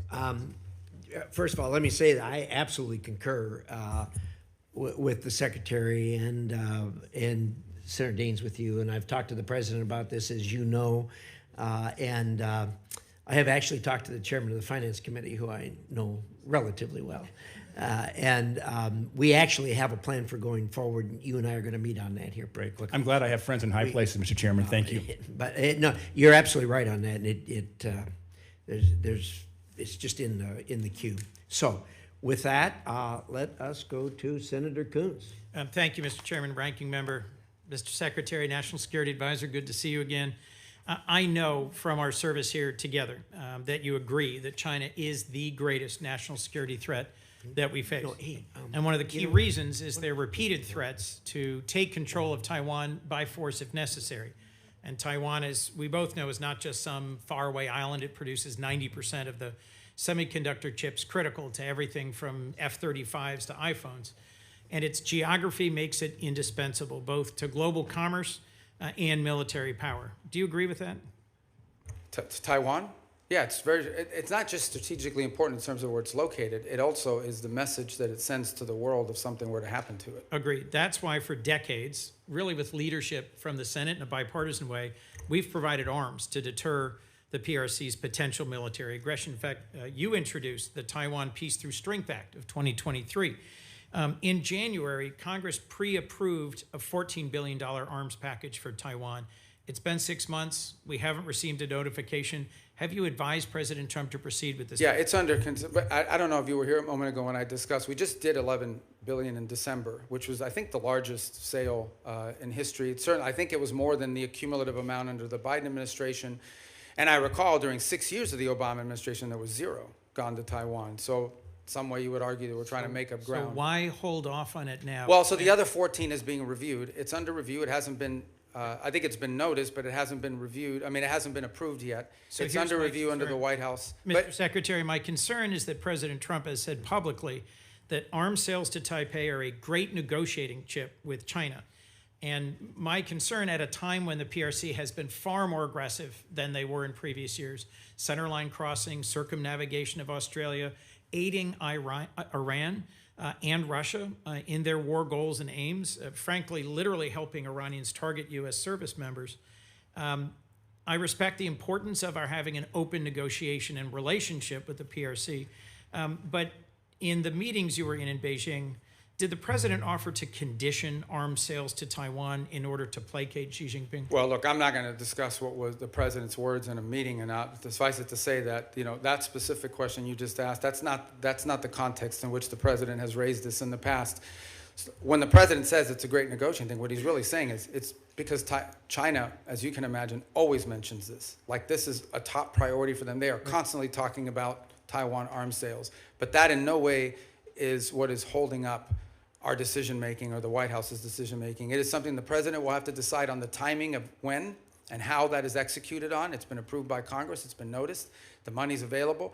And as I said, we are just coming off the heels of a very large sale in December of last year. So there are a variety of reasons why these things don't happen immediately. Well, I'll just assert, Mr. Secretary, that there is more reason than ever for the administration with congressional support to continue providing robust military capacity to Taiwan, given that the PRC is more and more regionally aggressive. You also introduced and passed legislation in 23 prohibiting any president from unilaterally withdrawing from NATO. I assume this was because you recognize that our alliances are a key advantage against Russia, against China, against other adversaries. Do you still consider Article 5 an unconditional commitment? Yeah, so let me address that holistically if it's okay, because I think we have time to do it. First of all, you're right. I have throughout my entire career in the Senate and through much of my time now in this administration been a supporter of NATO. I see its utility. The key, and I'm just being honest with you when we talk about this, one of the key arguments that I would always use on behalf of NATO is the fact that it allows us basing rights that we could use in a contingency operation in a time of conflict, in a time of need that we just have had. So when you have countries in this alliance, because understand, at the end of the day, we are providing basically the defense backbone of an entire continent of rich countries. These are not poor countries. These are rich countries. And the utility of NATO for us is that it provides these basing rights. Now we are living in a world in which some of these countries, I point to Spain as an example, openly brag about how they've denied us the use of these bases. And so if the core rationale for us being in NATO, if what we get out of NATO is the ability to use bases, and then we have members of that alliance that are basically denying the use of those bases in a contingency, well, it calls them to question the entire thing. Forgive me, I have one more question I want to make sure we get to. Is it not true that some of the challenges in our NATO relations have only come after President Trump threatened to seize territory from a trusted and reliable and No, I don't think contributing that's partner. fair. Yeah, I don't think that's fair. I think he publicly said both. I know, that but I would don't think- use tariffs to coerce Denmark into giving up Greenland. Yeah, but just to tell you, look, if you go back and study the history of it, NATO tensions and debates within U.S. or whether we should be in NATO, in the 1970s, it was the reverse. It was the administration trying to stay in NATO and Congress trying to get us out. Yes. I happened to see a speech, they were playing it after he passed away on C-SPAN, Jesse Jackson at the 1988 Democratic Convention calling for the United States to get out of NATO. I So was these there. debates over NATO, you were at As that? was Joe Biden. Oh. Joe Biden didn't support that position then, and I don't support that position. But Let my me move point to is a that last these debates question, about Mr. NATO have been Secretary. ongoing for a long time. There's about 1,100 vetted Afghan allies being held at Camp As-Saliyah in Qatar.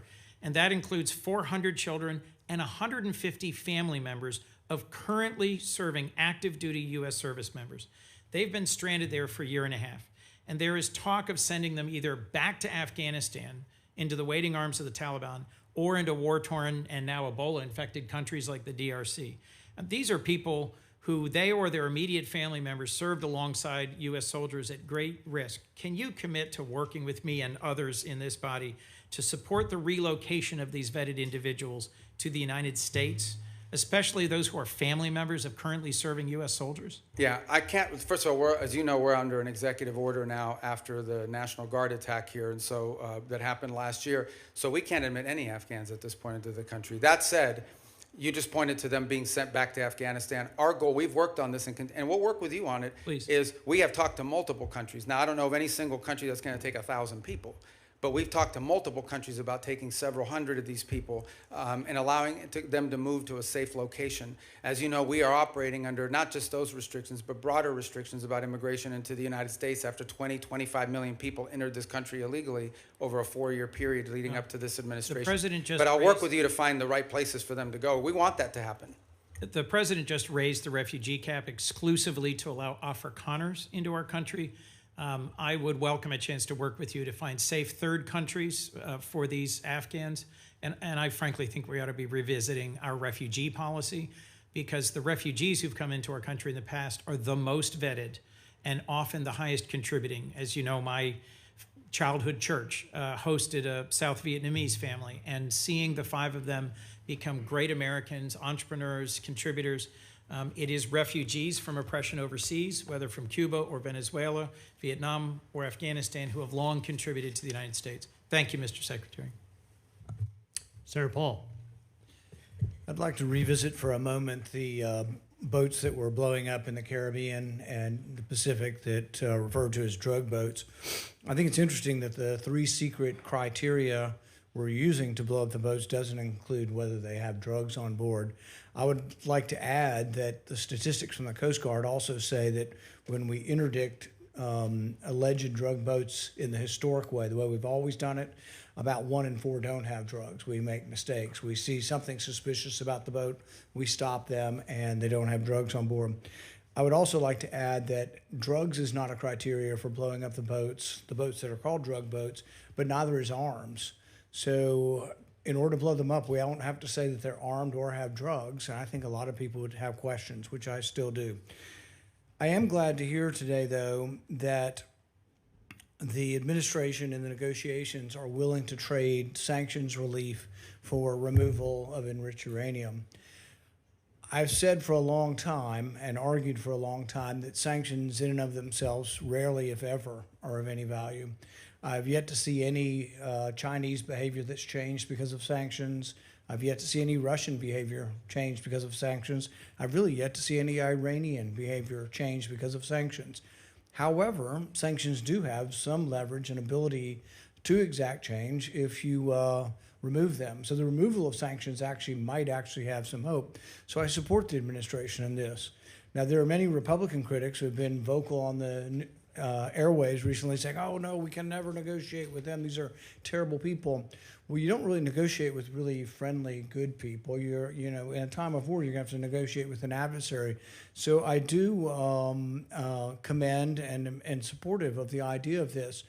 And the other thing is, it's very verifiable. You don't have to wait for verification. You could say the trade sanctions end as soon as we get the 440 kilograms of enriched uranium. Now, it has to be dug, I guess, some of it from under a mountain of rubble, but at the same time, be very verifiable. But what I would argue and what I would advise is that you really, why not offer everything? Offer all of the relief of virtually all of the sanctions if you get it. Now, you can wait if that's what you want, is the enriched uranium out and a promise. Now, the rabid hawks will argue, well, we're not going to negotiate with terrorists. We're not going to negotiate with bad people.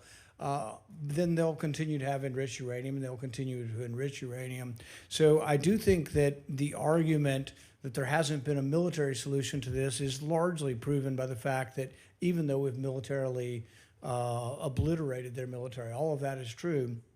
It's as Fred Ickley wrote in Every War Must End, that military victory doesn't always translate or lead to political resolution or to things that you want done. What we really want done is no more enriched uranium, and you don't enrich uranium, you give up on these hopes. But I would say that as we are looking at trading sanctions, you say there's some you can do on your own, there's some that are congressional. I would be bringing in the leaders in the Congress who can give up on these sanctions and hopefully try to get their voice saying yes, if they will give up. Because if you give up a few piddling ones that that won't change things, that the White House has the ability to do, and you still have all these congressional sanctions. If you're on the other side of that equation, you might say, we're not giving up the one thing we think is leverage, the enriched uranium, for maybe a little bit of sanctions relief. So I would say really go all in on it, because it would be verifiable. You don't have to wait and prove it. You would have to prove in the future whether they're enriching. But I think that is a good step forward, but it's also important for people to have a discussion of what diplomacy is, and that diplomacy doesn't always have a bad name. And frankly, I'm glad to hear that the administration is negotiating, and I wish you luck. And I'd love to hear your response in general. Well, first of all, the president's made clear the priorities. Iran can never have a nuclear weapon. And what do they need to have a nuclear weapon? They need a couple things. They need the ability to enrich. That has been substantially destroyed, but could always be rebuilt over time. And the second is the ability, and highly enriched uranium, it's 60%, that could quickly be enriched to 90% weapons grade. The second point you make is about sanctions. So that's the goal here. And the sanctions, first of all, there's a combination of sanctions. There's sanctions that block direct sort of activities that generate revenue. And that's problematic beyond the nuclear program, because they also use this revenue to fund sponsor terrorism like Hezbollah and others around the region. And then there's the frozen assets, which are related to sanctions, but these are Iranian assets that have been frozen that they don't have access to. So what I would argue, and again, I don't want to get ahead of myself because we're not engaged in this conversation with them yet, but if you get into a situation in which the reason why there are sanctions are because of the nuclear program, and so if they comply with what we're demanding on the nuclear side of it, zero enrichment, get rid of the enriched uranium, they're complying with these things, then I think that's the place where the frozen assets could be discussed. The more they give, the more they would get. I think ultimately we will still face other challenges related to Iran separate from the nuclear program, like what they use their money on, which is to sponsor Hezbollah and to sponsor Hamas and to sponsor terrorism around the world. But on the nuclear question, which was the president's been focused on now, no nuclear weapon program, the sanctions that are directly related to the nuclear program, the more they give, theoretically, the more they should be willing to get. What they're not going to get it as a down payment. They're not going to get it as a signing bonus. And I would also point out that negotiations on nuclear matters are highly complex, highly technical. And so it will take some time to work through that, as is sanctions, by the way, highly technical, and in many cases multifaceted. There are UN sanctions, there are US sanctions, there are US congressional sanctions. So there's a lot to unravel there. Is benefit from the idea of trading sanctions relief for activity. And if you don't ever trade them, if you just have them on the book, then I think they're of little value in changing behavior. Thank you. Senator Booker. Thank you very much. Mr. Secretary, you and I talked a lot about Africa, and I raised concerns about a lot of the cuts. We're seeing globally an increase in tuberculosis, an increase in malaria cases. We see a continued ongoing on the continent HIV crisis. And the United States has pulled back from a lot of its investments in those areas. Now with the crisis with Ebola, we see that the challenges that have been brought about as a result of our surveillance early detection, and the like. So I'm just very concerned about what the administration's strategy is, because we're clearly seeing here that what goes on the continent of Africa directly affects our public health as well. Well, first of all, I don't agree with that assessment. I mean, first of all, it's not about cutting back. The response here is not just how much money you spend, it's what results you're going to get. Now, let's talk about Ebola for a second. Ebola, the outbreak in Ebola was in a war-torn, isolated rural area in the DRC. That's where that began. Since that time, our response has been very quick, very rapid. Well, so you're saying you did not cut early detection periods. I'm not talking I'm saying that whatever you're pointing to as a cut is not the reason why there was an Ebola outbreak. I'm not connecting the two. I'm simply saying. Well, you are connecting them. You said that our cuts... Senator Rubio, I'm not trying to get in an argument with you. I would really like to actually have my questions answered. So very quickly, we cut early detection when it comes to infectious diseases on the continent. Factually, this is not an opinion. We made those cuts. We cut early warning systems on the continent. It had nothing to do with the Ebola outbreak. So I don't need to tell you, Secretary Rubio, that we're living in a place where an infectious disease crisis anywhere is a threat to public health everywhere. The United States has made major reductions in these areas that have put us more at risk. If you're talking about this clearly Ebola crisis, there's other things and other cuts we've made, and you see it factually. Even our own State Department personnel that I've talked to are saying we're less prepared for a global outbreak than we were before. And my worry is, specifically in a budget hearing, is this budget makes even deeper cuts into the kind of things that could prevent the next outbreak, or, as we've seen unfortunately with COVID, have us more prepared. Yeah, I don't agree with that assessment. I don't know who told you that at the State Department. So just let's as an move example, on. My time is limited. I know, but that's an important question. I don't want to eat up your time, but No, I need to answer that because I just don't agree with that. Mr. Secretary, you can't even agree on the facts. Because that's not accurate. I mean, again, you look at what we've entered into with these It's countries. not accurate that we cut early detection. Because those have all been repurposed in different arrangements that we now have with these countries. As an example, I would like, for the record, because we're not going to cover it in my short time, if you're telling me we are as prepared or more prepared before the Trump administration came in, I'd like to see the facts. I think when these reforms are finalized, which we're on the verge of doing, we're actually going to be better prepared. We are responding today faster, not just to humanitarian crisis, but to outbreaks than we were before. We are responding in some cases within 72 hours, are able to move funds to task, which you weren't able to do in the old system. And we're also building the capacity of these nation states through these compacts. May I please reclaim my time to shift gears? The Strait of Hormuz, I was listening to their conversations you had with some of my colleagues. We've now seen the Strait closed for months, and you explained that we're going to see an opening of the Strait, and that ultimately the exchange we will get for that is, after that fact, we will release certain sanctions.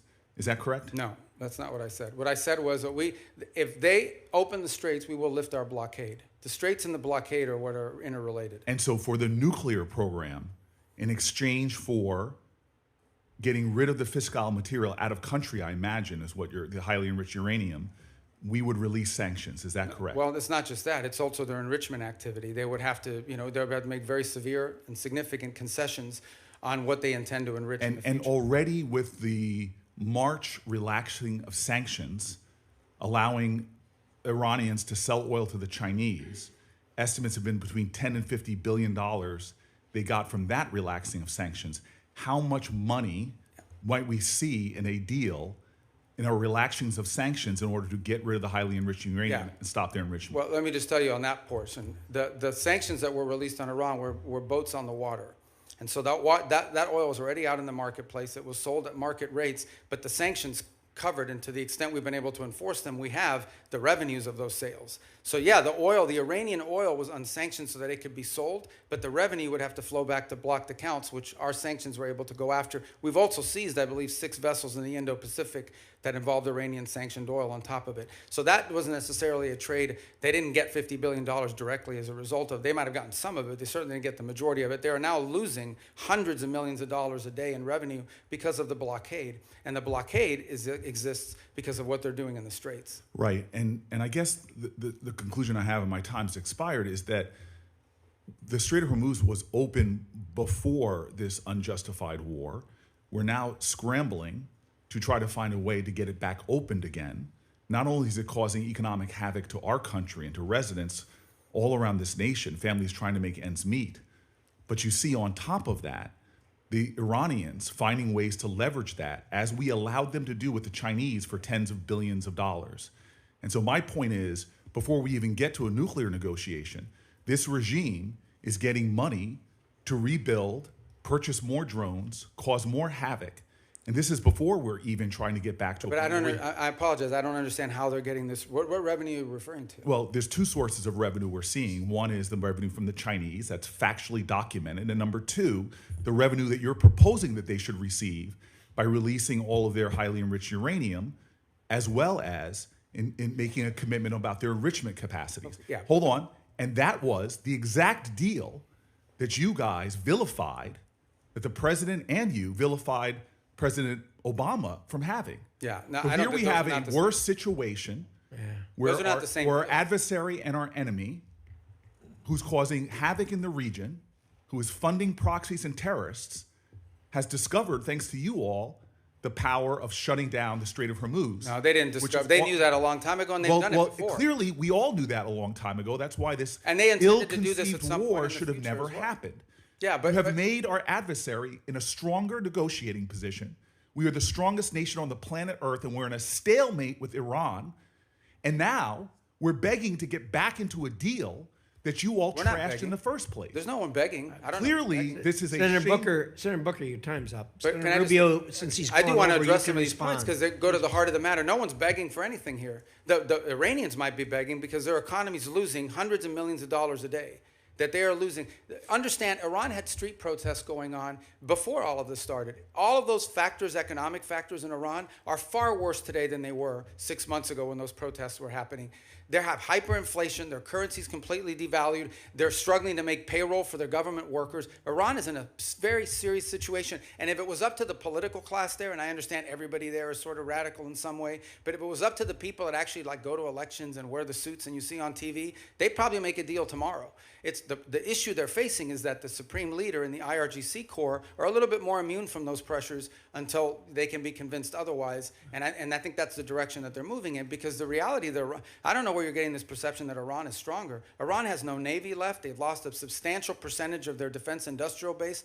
Iran has lost a substantial percentage of their missile launchers, and their economy is far worse today, and I mean far worse today, than it was 6 to 9 months ago. And they are looking at hundreds of billions of dollars of reconstruction costs just to get to where they were 6 months Mr. Rubio, you keep telling us how we're winning this war. The president keeps saying, Well, the war's over completely now. annihilated. The war is not over. And yet the American people see how we're losing at the pump and with their costs, and yet this thing still hasn't been resolved. Every day he tweets out, oh, we've obliterated them, we've annihilated them, they're going to surrender. But yet we still find ourselves spending billions of dollars a week Senator on Booker, a war abroad. you've gone way over. And I've been It would very be nice if generous we on had the time. hearings where people Thank had to you, be held Senator accountable. Booker. Senator Scott. All right. Secretary Rubio. So, first off, do you think it's important to Americans that the Iranian regime doesn't have nuclear weapons and ability to destroy? I think it's important to the world. Yeah. The whole world. I mean, this question about the Straits is a great example. Imagine, the Straits gives them leverage. Imagine what nuclear weapons would give them leverage to do. At that point, they wouldn't even have to announce that we're controlling this. They would just say, we control the Straits. There's nothing you can do about it because our nuclear weapon will allow us to do it. You will have to pay us a toll for using an international waterway from now on, and you can't do anything to us militarily because we'll blow you up with a nuclear weapon. That is the leverage that they were trying to build. If they ever got a nuclear weapon, not only would they have a nuclear weapon, not only would they control the Straits, they would be able to act with impunity because you wouldn't be able to touch them. You wouldn't be able to do anything about them. I want to thank you for what you're doing. Let's talk about Latin America, which is, as you know, important to a lot of people in our state. So thanks for what you've done with both Venezuela and Cuba. Let's do Venezuela first. I think every Venezuelan I know is appreciative of what happened with Maduro. And I know you have a three-step process to get to democracy there. Can you talk about where you are? I mean, I know you've busted your butt to try to get Delcy Rodriguez to do the right thing. We still, unfortunately, have political prisoners not released. We still have oppression. So can you just talk about the process you're going through? Well, first of all, I remind everybody, what's today, the 2nd? So it's literally been 5 months. Right. Like, I know it seems like it was 10 years ago, but it's been 5 months. And I think Venezuela is in a better place today and in a better trajectory today than it was 5 months ago. Now, is it where it needs to be? Is it where it needs to ultimately wind up? The answer is, of course, no. Ultimately, in order to truly transition, they have to have multi-party, free and fair elections. But the conditions for free and fair elections are the following. First of all, you have to have a free and open media. And while you've seen independent journalists are now, for the first time, activated again, that has to exist. Political parties have to be given the space and time to organize. The National Electoral Council has to be reformed so that it has members in it that will actually accurately count the vote. You have to have certain conditions in place. I'm not telling you that's 5 years from now, but it's been 5 months, so I want to be relative to that. Here's what I can tell you. For the first time, certainly, since 20 whenever, in the pre-Chavez era, maybe ever, and certainly since the post-Chavez era, the oil wealth of the country is not being stolen. The oil wealth of the country is going directly to pay government workers, buy medical equipment, audited by KPMG. That's a significant advance. That's not a permanent situation, but that's a very valuable one today. You have seen reforms. You have seen, for example, the infamous prison, El Acoide. It's been closed. You still have about 400 and something, what we determined to believe to be political prisoners, but you've had many others that have been released, including many high-profile ones. You've seen a systemic reform in individuals involved in their government, replaced by new people. Some we don't know well, others we know a little bit about, but certainly better than the people whose place they took before. You've seen a level of cooperation on a couple of topics that I actually can't even discuss in a setting like this, but be more than happy to talk to you about, any of you about, in the appropriate setting. And I think that's been a positive. By the way, you've seen the retrieval. The United States, with the full cooperation of the Venezuelans, went in and retrieved highly enriched uranium. They had highly enriched uranium in their country because of an old reactor program, not because of nuclear weapons or anything, and they wanted it out of their country. And we were able to go in and actually retrieve it along with the UK mission that went in with us and get it. We have a functioning embassy, and we have direct flights for the first time. Venezuelans are now able to go back, not just visit relatives, but begin to engage in the economic life of the country. All of that is to say, it's been 5 months, there is a lot more to go. This is not the direction we want Venezuela to be. But what I will say is that the Venezuela that's there now, under the interim authorities, does not pose the threat to the United States that it posed 5 months ago, when it was an open base of operation for Iranian operatives, for Cuban intelligence, and for others who used it as a base of operation against the national interest. But we have a lot of work to do. We are nowhere near where we want to get to there. Can you give the same thing about Cuba? Cuba's a very different thing, yeah. I think the misnomer about Cuba, or the misunderstanding about Cuba's actually not controlled by the government. Cuba's controlled by a military holding company named Gaesa. And Gaesa virtually owns anything, they own the tourist sector, they own mining, they own the gas stations, they own everything. They generate about 70% of Cuba's GDP is under the control of this military company. And they're sitting on between $14 and $17 billion in assets. So you have people literally starving, people literally like power grid that hasn't been maintained in 10 years. And yet you have this holding military company sitting on these assets. And by the way, not a penny of the money in the military holding company translates over to the public treasury. So the fundamental challenge we have here is that Cuba needs to be, in order for it not to continue to be a failed state, which poses a threat to the United States, they need systemic and serious reform. They need to have economic reforms. And the question is, can they possibly reform, given the people who are currently in charge, both of Gaesa and of their government? And I think the answer is they can. I really don't believe this system is capable of reform unless new people take over or a new mindset takes hold. Now, we've engaged in conversations with them. We've offered them what I think needs to happen in order for their economy to recover. And that's the last point I would make, is I think somebody raised this issue of oil blockade. Cuba was having blackouts well before January 3rd of this year. They were having blackouts for years. And they were having blackouts for two reasons. Number one, no one will give you free oil except Maduro. That's what's changed here. What's changed here is they're no longer getting free oil from Venezuela. And number two, the main reason why they have energy blackouts is because they didn't invest a single dollar back into their plants, back into improving their plants. And they could have bought this equipment from any company in the world, but they didn't invest in it. Instead, they invested it to build tourist hotels that now sit empty because there's no tourism into Cuba. So Cuba's a little bit more complicated than Venezuela, but it's a mess. Thanks for what you're doing. Thank you, Mr. Chairman. Secretary Rubio, I trust you're familiar with then CENTCOM Commander and future Secretary of Defense Jim Mathis's famous quote about the importance of funding our foreign policy apparatus. In 2013, in response to a question from the now chairman of SASC, General Mattis pointed out that if you don't find, and I quote him, If you don't fund the State Department fully, then I need to buy more ammunition ultimately, end quote. Unfortunately, despite his service in the first Trump administration, the second time around, you seem to have taken the message as a blueprint rather than as a warning. The budget that you're presenting today cuts the State Department by about a third, after you previously tried to enact steep cuts and eliminations last year, many of which were already rebuked by Congress on a bipartisan basis. Time and again, this administration uses our military as a first tool of choice, manufacturing new crises and new conflicts that worsen the situation for folks abroad as well as for American people back here at home.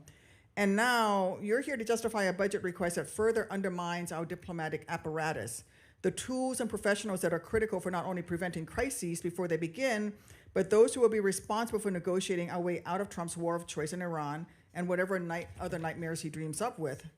So based on how this administration has conducted itself over the last year, our adversaries are learning that the United States is not a reliable negotiator.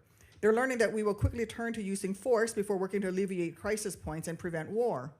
I'm very concerned that that in turn increases the risk of our adversaries jumping to use force first, increasing risk to American citizens and American interests around the world. We saw that instinct for the military option in the Caribbean and in Venezuela. And now we're seeing threats of it in Cuba while we're still engaged in the Middle East, where President Trump is blowing a shocking amount of money and failing to uphold his solemn duty to put our service members at risk only for the most serious and imminent national security threats to American people.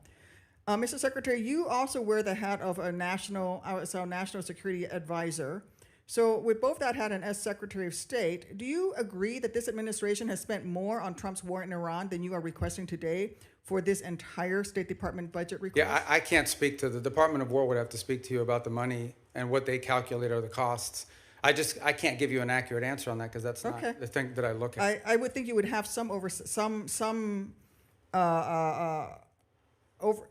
insight because you are our national security. Well, I've seen the testimony that Secretary Hegseth and others have conducted in front of their oversight committees, but I just can't. I don't want to give you an answer that's not accurate. Okay. So.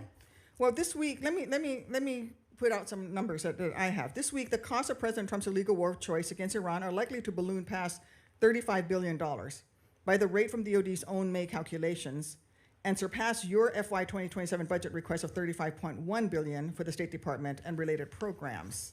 That's an astonishing figure. Worth repeating, in just 14 weeks, President Trump will have blown through as much, if not more money in Iran than he thinks Congress should spend on U.S. diplomacy for the entirety of the next fiscal year. This administration's distorted priorities have unfortunately revealed some stark lessons for our allies and partners as well. The United States' use of force first will make them less secure as they'll be caught in the crossfire, left scrambling to protect themselves and their people. Mr. Secretary, do you agree that under Operation Epic Fury, our allies and partners in the region have expressed concern about their security and the threats that followed from this administration's uncoordinated actions? No, I think our allies in the region have been very cooperative, some obviously very aggressively cooperative, like the UAE as an example. Kuwait's been fantastic.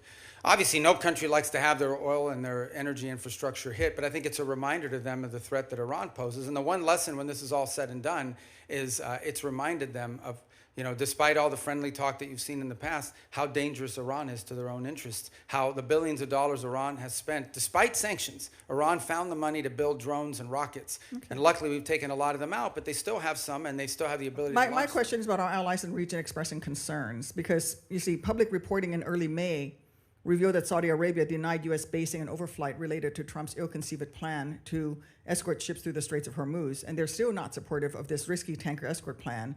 And the Strait is still worse off today than it was before Trump initiated this war. And that doesn't even touch on the wider global lessons being learned by our allies and partners. Yeah, we don't face any from the Shangri-La dialogue, where I heard from folks across the Indo-Pacific and especially in Southeast Asia who are being hit hard by the same rising energy costs that are devastating American communities. And frankly, this administration insists on using military force as a first resort instead of a last resort, no matter the deadly cost of self-defeating impacts. Your budget request here would sadly perpetuate that trend and undermine the roles and responsibilities that you should be fulfilling as Secretary of State. Thank you, Mr. Chairman. I yield back. Okay, I didn't get to answer any of that. I didn't ask you a question. Well, she didn't answer the question. She just wanted me to anscer? Can I answer anyway? You may. Okay. Well, but she made a bunch of points. I get to answer them, right?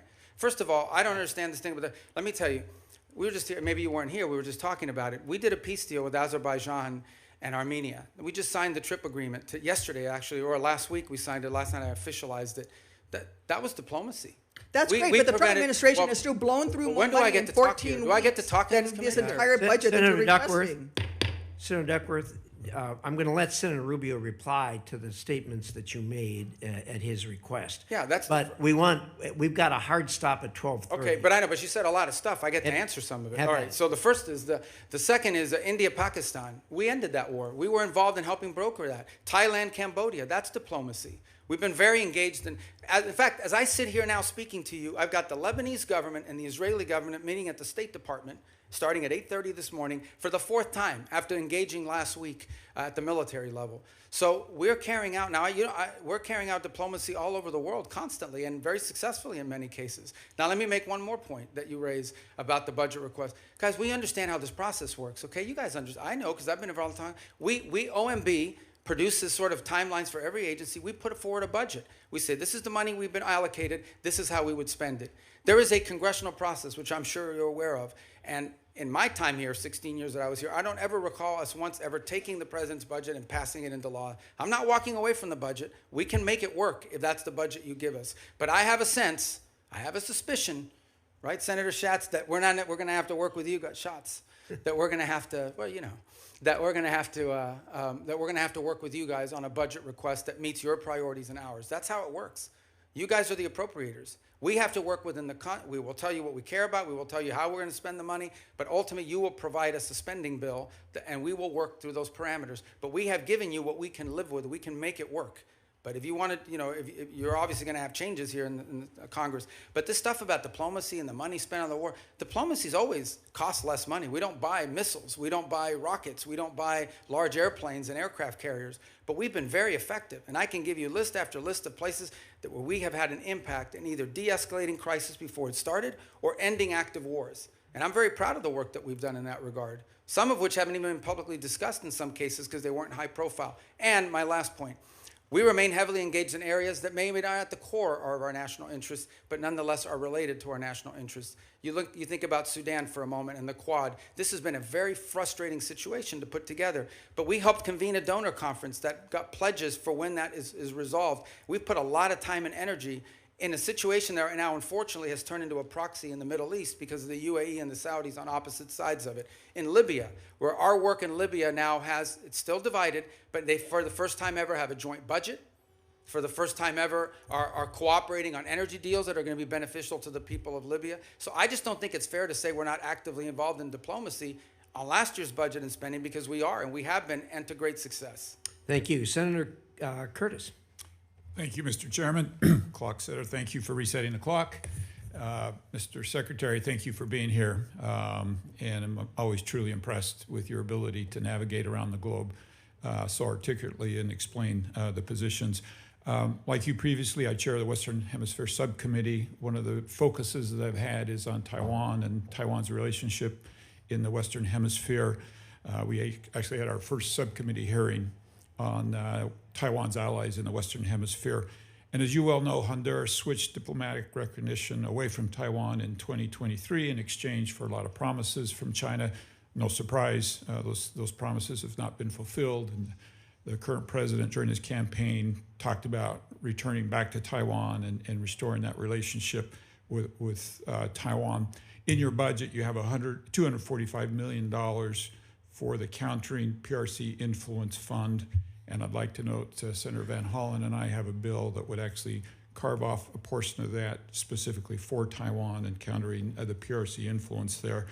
So I guess my question is, what can the U.S. do potentially with that fund, Countering PRC Influence Fund, for Taiwan, particularly as it relates to Honduras, kickstarting that relationship, developing joint set of economic priorities for Taiwan in the Western Hemisphere, anything else we can use that fund for? Yeah, well, first of all, the reason why these countries switched recognition primarily was because the Chinese would go in and they would say, if you switch recognition, we are going to provide you this loan, and in some cases worse than loans. Maybe there was even cases of bribery and things of this nature, but we're going to provide you free this and free that. We're going to build an auditorium for you. We're going to build a bridge. We're going to build a port. And they haven't kept many of those promises. So I think the first thing is to just point to the fact that in many cases these things are not provided. The other angle of it is if it's loans, they create these debt traps, which is an argument we make all over the world, but particularly in the hemisphere.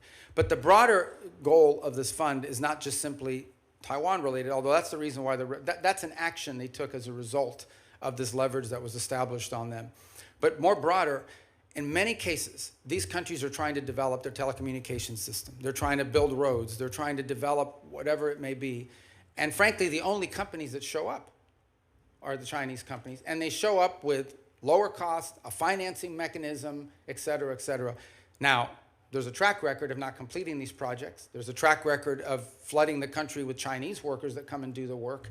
So I think part of this fund is designed to create alternatives to that, to give these countries alternatives to the Chinese or other foreign malign influence that might be occurring in their country. Part of that is attracting U.S. commercial ventures to do it, but part of it is providing the resources so these countries can go out and do this without being subject to or vulnerable to this sort of leverage tactic that's used against them. Thank you. Let me switch to China for just a minute. Your budget notes the merging of the Foreign Service Institute, where a lot of the state language training takes place, with the Human Resource Bureau. And I'm hoping that can improve the language capacity. But here in the Senate, I've picked up the Uyghur Policy Act, which you led when you were here. Part of the bill that I'm especially supportive of is the provision that's supporting the Uyghur language training for Forest Service officers is not only important but required, and that we have Foreign Service officers in Asia and China that can speak that language. I think it's absolutely vital that our diplomats be able to understand the people in their own language as to the abuses that are going on there. Given your previous experience on this bill and the department's focus on the CCP's repression, do you still support this provision, and can you just speak to how important this is? Yeah, well, I think obviously the Uyghur language is not a widespread language around the world, but it's incredibly valuable in an important part of the world. And so I think we want to see a language proficiency. That's generally been a challenge writ large over a period of time. And one of the goals of the consolidation is to be able to drive language school more effectively and more quickly to Foreign Service officers before they're deployed. Obviously, proficiency in certain languages are very difficult. They take longer periods. Some languages are harder to learn than others, especially if the base of the language is, like, just to give an example, it's easy to learn Italian if you speak Spanish. It's much harder to learn Mandarin, and or the Uyghur language for that matter. So, but language is a priority for us.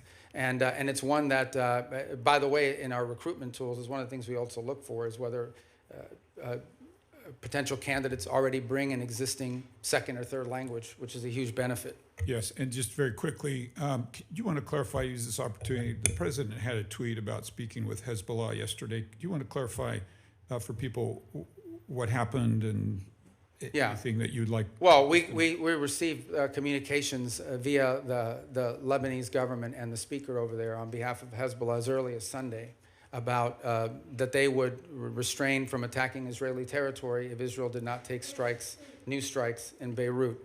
And so it came from Hezbollah, but through Lebanese authorities. I think that clarification is important. Thank you for being here today. I yield. Thank you. Senator Rosen. Thank you, Chairman Risch, Ranking Member Shaheen. Thank you, Secretary Rubio, for being here. Secretary Rubio, I applaud the administration for facilitating a ceasefire last year between Israel and Gaza that will keep Israel safe and from further Hamas attacks and end the suffering of Palestinian civilians.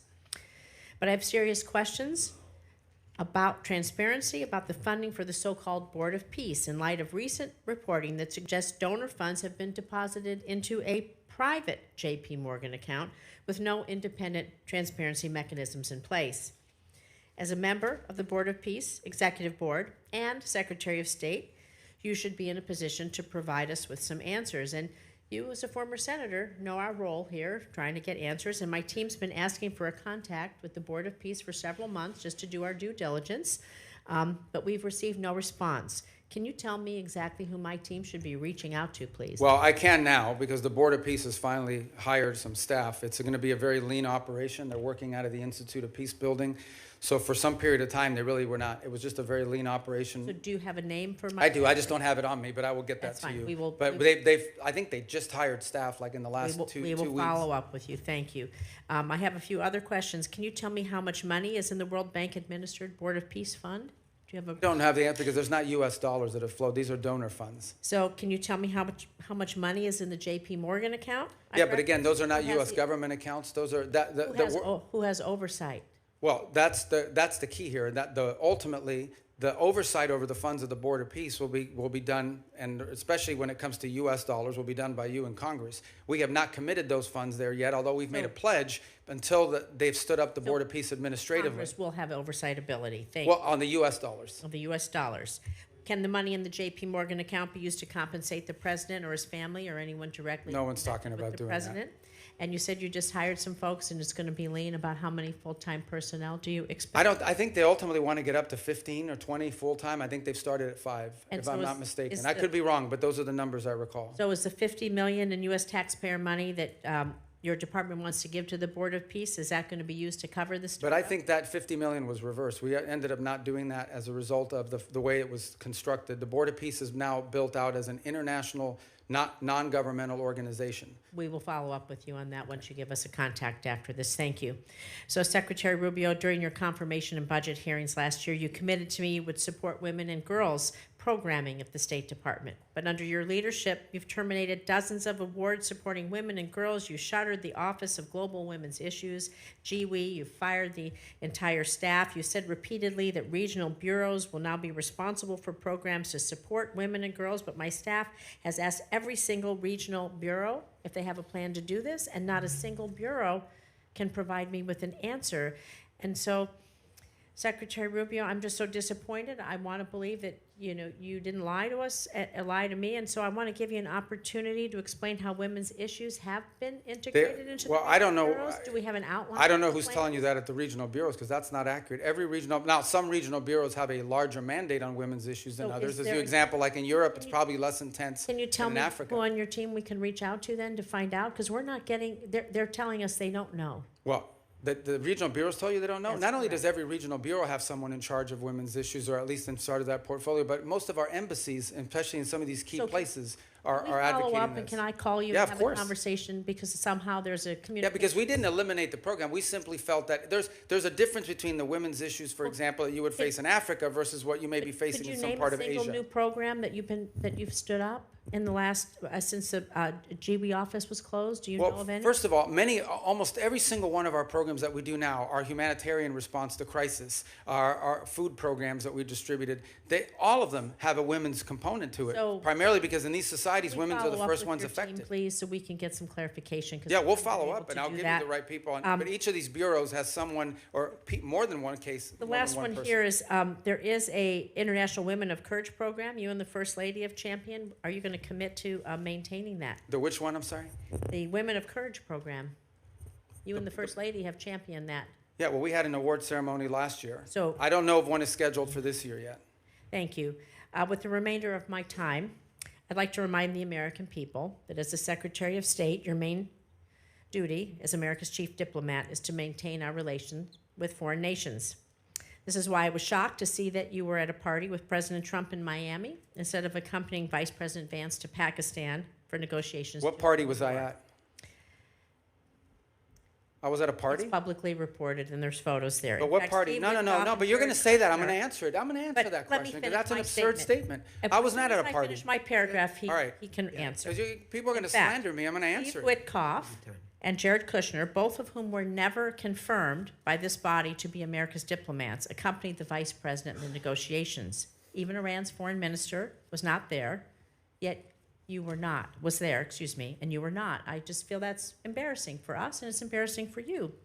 So, Mr. Secretary, Congress represents the American people. We have the power to confirm who represents America abroad. We confirmed you to be our Secretary of State. We confirmed you to be in the negotiations that are happening.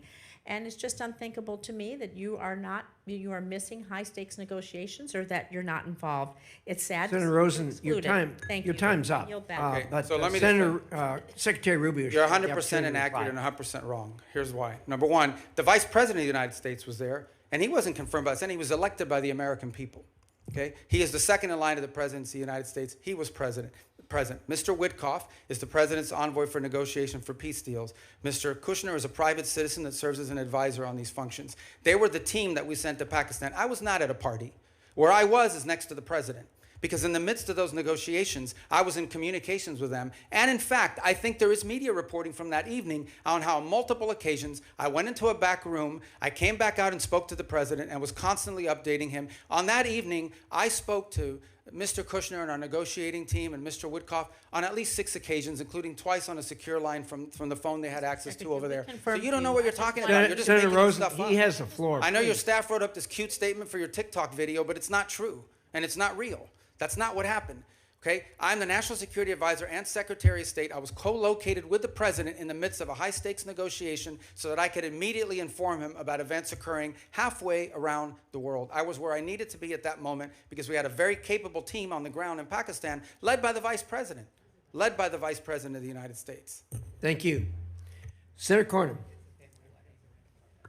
Secretary Rubio, I've heard some of my colleagues here on this committee suggest that the U.S. started a war with the Iranian regime 92 days ago. I happen to believe that the Iranian regime started a war against the West and Israel and has been at war with us since 1979. What's your view? Well, if you go back to 1979 and the taking hostages and build it out from there, I don't know the numbers, if we could even add them up. It's incalculable. Thousands of people around the world, including many Americans, have been killed because of direct Iranian action.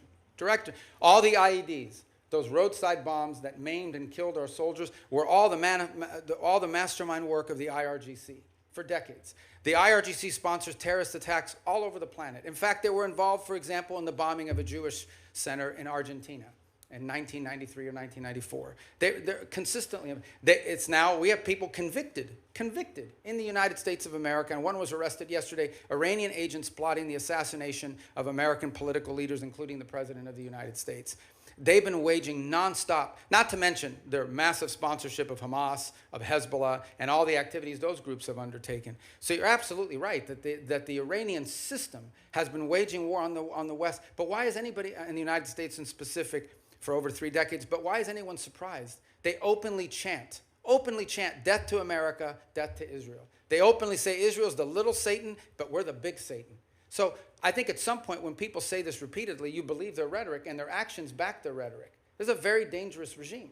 And the notion that they would ever possess nuclear weapons, that people that are willing to conduct those kinds of terrorist acts would ever possess a nuclear weapon is unthinkable, unbearable, and unacceptable. And it's not going to happen under President Trump. So ever since since the Iranian nuclear program started, and they basically blocked the IAEA and others from doing the inspections that would be required in order to monitor their use of enriched uranium. We've had presidents, Democrat and Republican, say that a Iranian nuclear weapon was unacceptable, but it took President Trump to actually do something about it.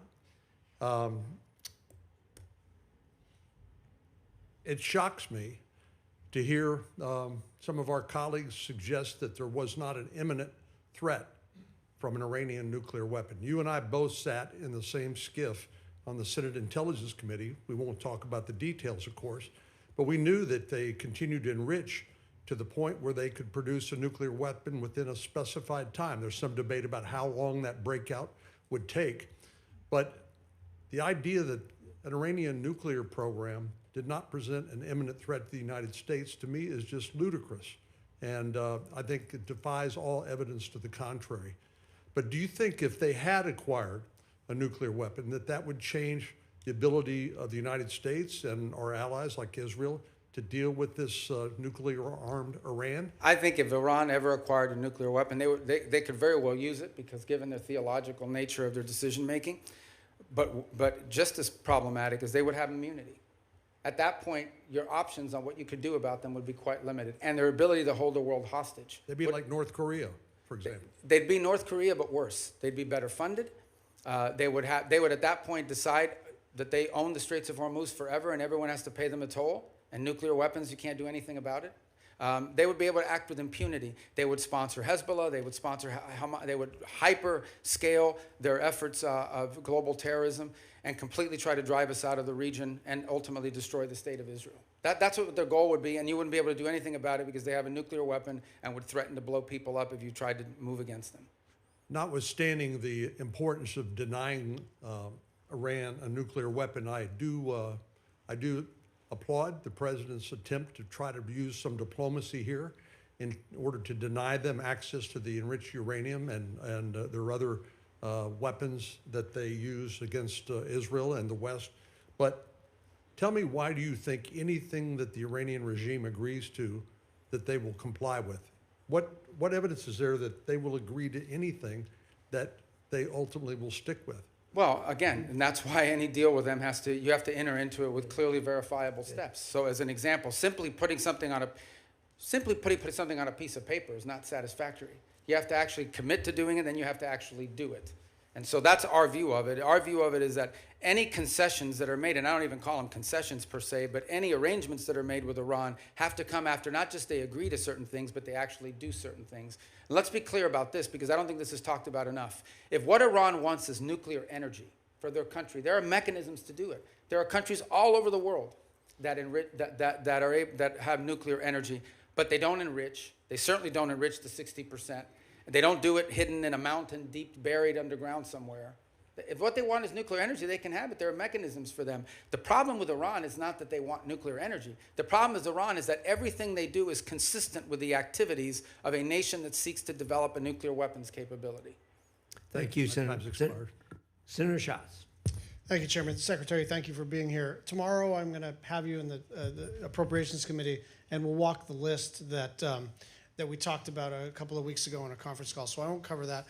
I want you to sort of answer the China watchers who saw that visit to China and saw that NVIDIA is now going to sell H200s. I understand that's not our highest technology, but it's better than what China has, and that's why people are worried.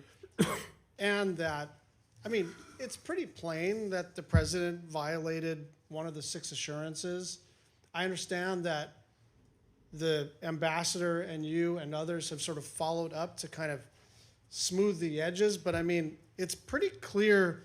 He says, we discussed arms sales in great detail.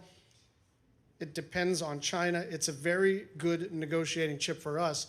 So what do you say to China watchers who say they got some pretty good deliverables and we didn't get much? I don't see the trip. There were some deliverables, the purchase of additional Boeing aircraft, which of course is beneficial to the Chinese as well, but helps our company, some of the agricultural concessions. But the trip was largely, for the most part, about the fact that the 2 largest, most powerful countries in the world have to have direct interaction with one another.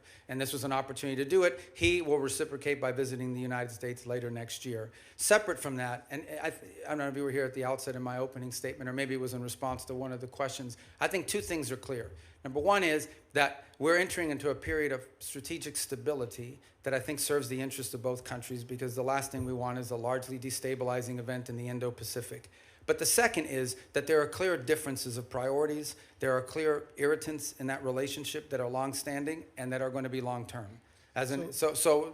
Critical minerals dependencies, things of this nature. So it's one of those relationships that's going to require very deft diplomacy and mature decision-making. Sure, and this is why I like our engagement. Like, that makes sense to me, but it seems to me that if the main objective is to kind of touch gloves and initiate conversations, then why give away any of the things that they're already seeking in exchange for essentially nothing? You're basically saying it's better to talk than not to. It's better to engage than not to. It's better to be in a period of stability than not.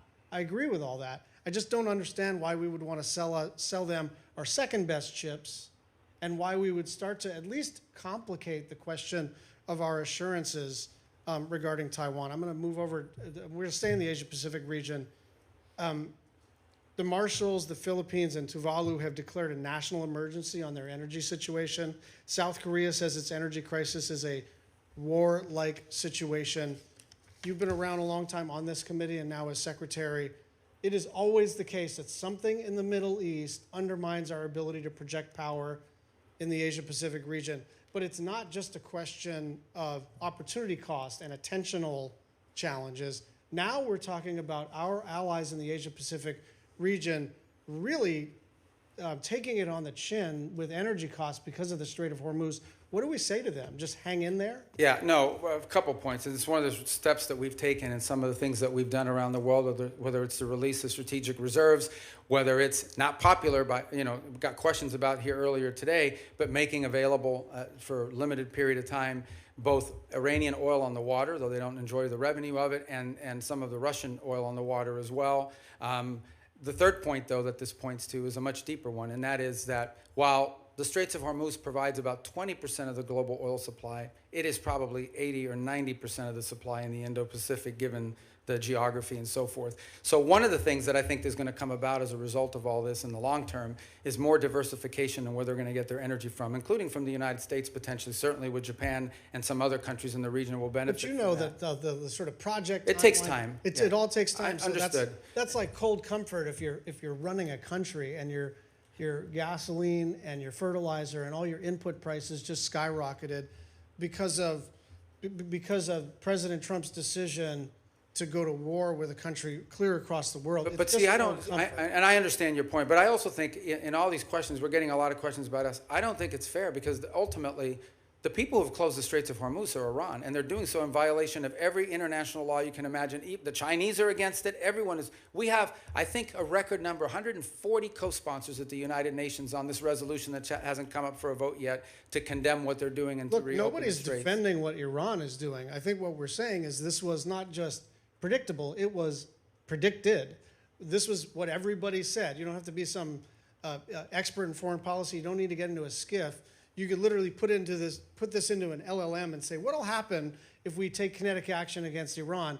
And the first thing that would pop out is, well, they'll probably close the Strait of Hormuz. So it's really shocking to me the degree to which this administration expresses shock that the thing that everybody said was going to happen ended up happening. But here's the point I would make on that, in that the reverse of that is, so the alternative is to say, well, then we have to go ahead and let Iran develop a nuclear weapon or they'll close the Straits of Hormuz. I mean, at some point you have to take action on this situation, understanding there'll be a reaction to it, but it cannot be. Iran will always have the ability to threaten the Straits. You don't need much sophistication to, if you threaten commercial vessels and shooting them, they're going to stop moving. Dropping mines, by the way, it's not just Iran that can do it. The Houthis could do it in the Red Sea, and they're not nearly as large as Iran is. I think this is a more fundamental challenge, and that is, are we now forever limited doing it? Do we just have to let Iran go ahead and develop a nuclear weapon because of their threat to close the Straits of Hormuz? That's an untenable situation. Secretary Rubio, thank you. But I'll see him tomorrow, so don't worry. Yeah, okay, that's good. Tomorrow's a probe. I know we're supposed to have a hard stop at 12:30, but no, we'll do it. Senator Cruz has been patient. I hope you'll give us only because it's him. One more bite of the apple. Thank you, Mr. Chairman. I will say, Mr. Secretary, since you left the Senate, I've been obliged to serve Cuban coffee in my meetings because you left me as the only Cuban American left behind. So come by if you want a cafecito. Let me start by saying that President Trump's decision to strike Iran was the most consequential decision of his second term as president. And I want to commend you, I want to commend the president and the entire administration on the extraordinary success we have seen. In less than 40 days, the United States has utterly and completely destroyed the military and nuclear infrastructure that the Iranian regime spent nearly 50 years building. Every day that passes increases American leverage. Iran is weaker, poorer, and more isolated than it's been in decades. The president has laid out 4 red lines for any resolution to this military conflict. Number 1, that there be zero enrichment by Iran. Number 2, that they hand over all of their enriched uranium. Number 3, that they stop funding terrorism worldwide. And number 4, that they open the Strait of Hormuz. I agree with all 4 of those red lines. Do you agree with those red lines, and how achievable do you believe they are in the coming weeks and months? Yeah, you stated the poor positions the president has taken accurately. And the entire administration is supportive of it because that's what we take our directives from the president. And personally, during my time in the Senate, these would be consistent with my thinking. I would only reverse it in the following order. The Straits of Hormuz, it would have to come first because what they're doing there is unlawful and illegal to begin with. That has to open immediately. And that has to open immediately in exchange, not for anything else other than us lifting the blockade. We have a blockade on Iranian oil leaving. And the reason why we have a blockade on Iranian oil leaving is because they closed the straits. If they open the straits, and by open the straits, understand what we're saying. It's saying you're not going to threaten to shoot at commercial vessels of civilians and create ecological disaster. That's what they're doing. It's unlawful, it's illegal, it's outrageous. Every country in the world condemns it. If they end that, we lift the blockade. Then we enter into the second phase, which is the nuclear question. On enrichment, they don't need to enrich. If what they want is a nuclear energy program, they can have one without enrichment. And it was somebody the other day, a few questions ago, I forgot who it was, said that what we're working on is similar to JCPOA. It is not. JCPOA would have expired this year. And it allowed them to keep all the enrichment equipment that they needed. And clearly that equipment could get them to 60 and 90% because they've done it to 60% as a result of it. So it would have to deal with that question. And it would have to deal with the highly enriched uranium that they currently are in possession of. There's no reason to have, the only reason to have 60% enriched uranium is to turn it into 90% enriched uranium and put it into a weapon. So those remain, and on the sponsor of terrorism, absolutely. To the point where I would argue, for example, it's one of the interesting things that's happening, and I know Senator Shaheen has a great interest in Lebanon. It's one of the most ironic situations in the world. The Lebanese government and the Israeli government could do a peace deal tomorrow. Israel has no territorial claims in Lebanon. And Hezbollah is in particular, in fact, Hezbollah has called for the overthrow of the current Lebanese government. The impediment in Lebanon is the fact that Hezbollah has embedded itself into that country and is the reason for all the suffering that's happening there right now and all the suffering that's historically happened. Entirely funded, entirely controlled by Iran. There is no Hezbollah without Iran. There is no Hezbollah without Iran. I mean, there might be a political movement with ideology, but they don't have a bunch of rockets. They don't have a bunch of weapons without Iran. They are a complete, total proxy of Iran, and that's the kind of activity that needs to be... I want to come back to Hezbollah in a moment, just focusing for a second on Iran itself. For some time, I have urged the administration, I've urged Israel to arm the protesters in Iran. I don't think it is fair to expect the Iranian people to stand up, protesters to stand up with rocks against soldiers with machine guns. Are we arming the protesters, and should we be? Yeah, I'm not aware of any program to arm civilians in Iran to overthrow their government. I mean, there may be other countries doing it or other elements in it, but certainly not the U.S. government. All right, let's go back to Hezbollah. So you spoke with the Lebanese president, Joseph Aoun, over the weekend. The State Department sent out an email to journalists shortly after your call in which the State Department, a spokesperson, said, quote, Iran wants to prolong the conflict in Lebanon so it can claim credit for saving the day. I have to admit that didn't strike me as accurate. I don't think Iran wants to keep the conflict going in Lebanon. I think they desperately want Israel to stop killing Hezbollah. Do you agree with that? Yeah, I think the point I was trying to make is that we are trying to view the Lebanon-Israeli talks as separate and distinct from Iran.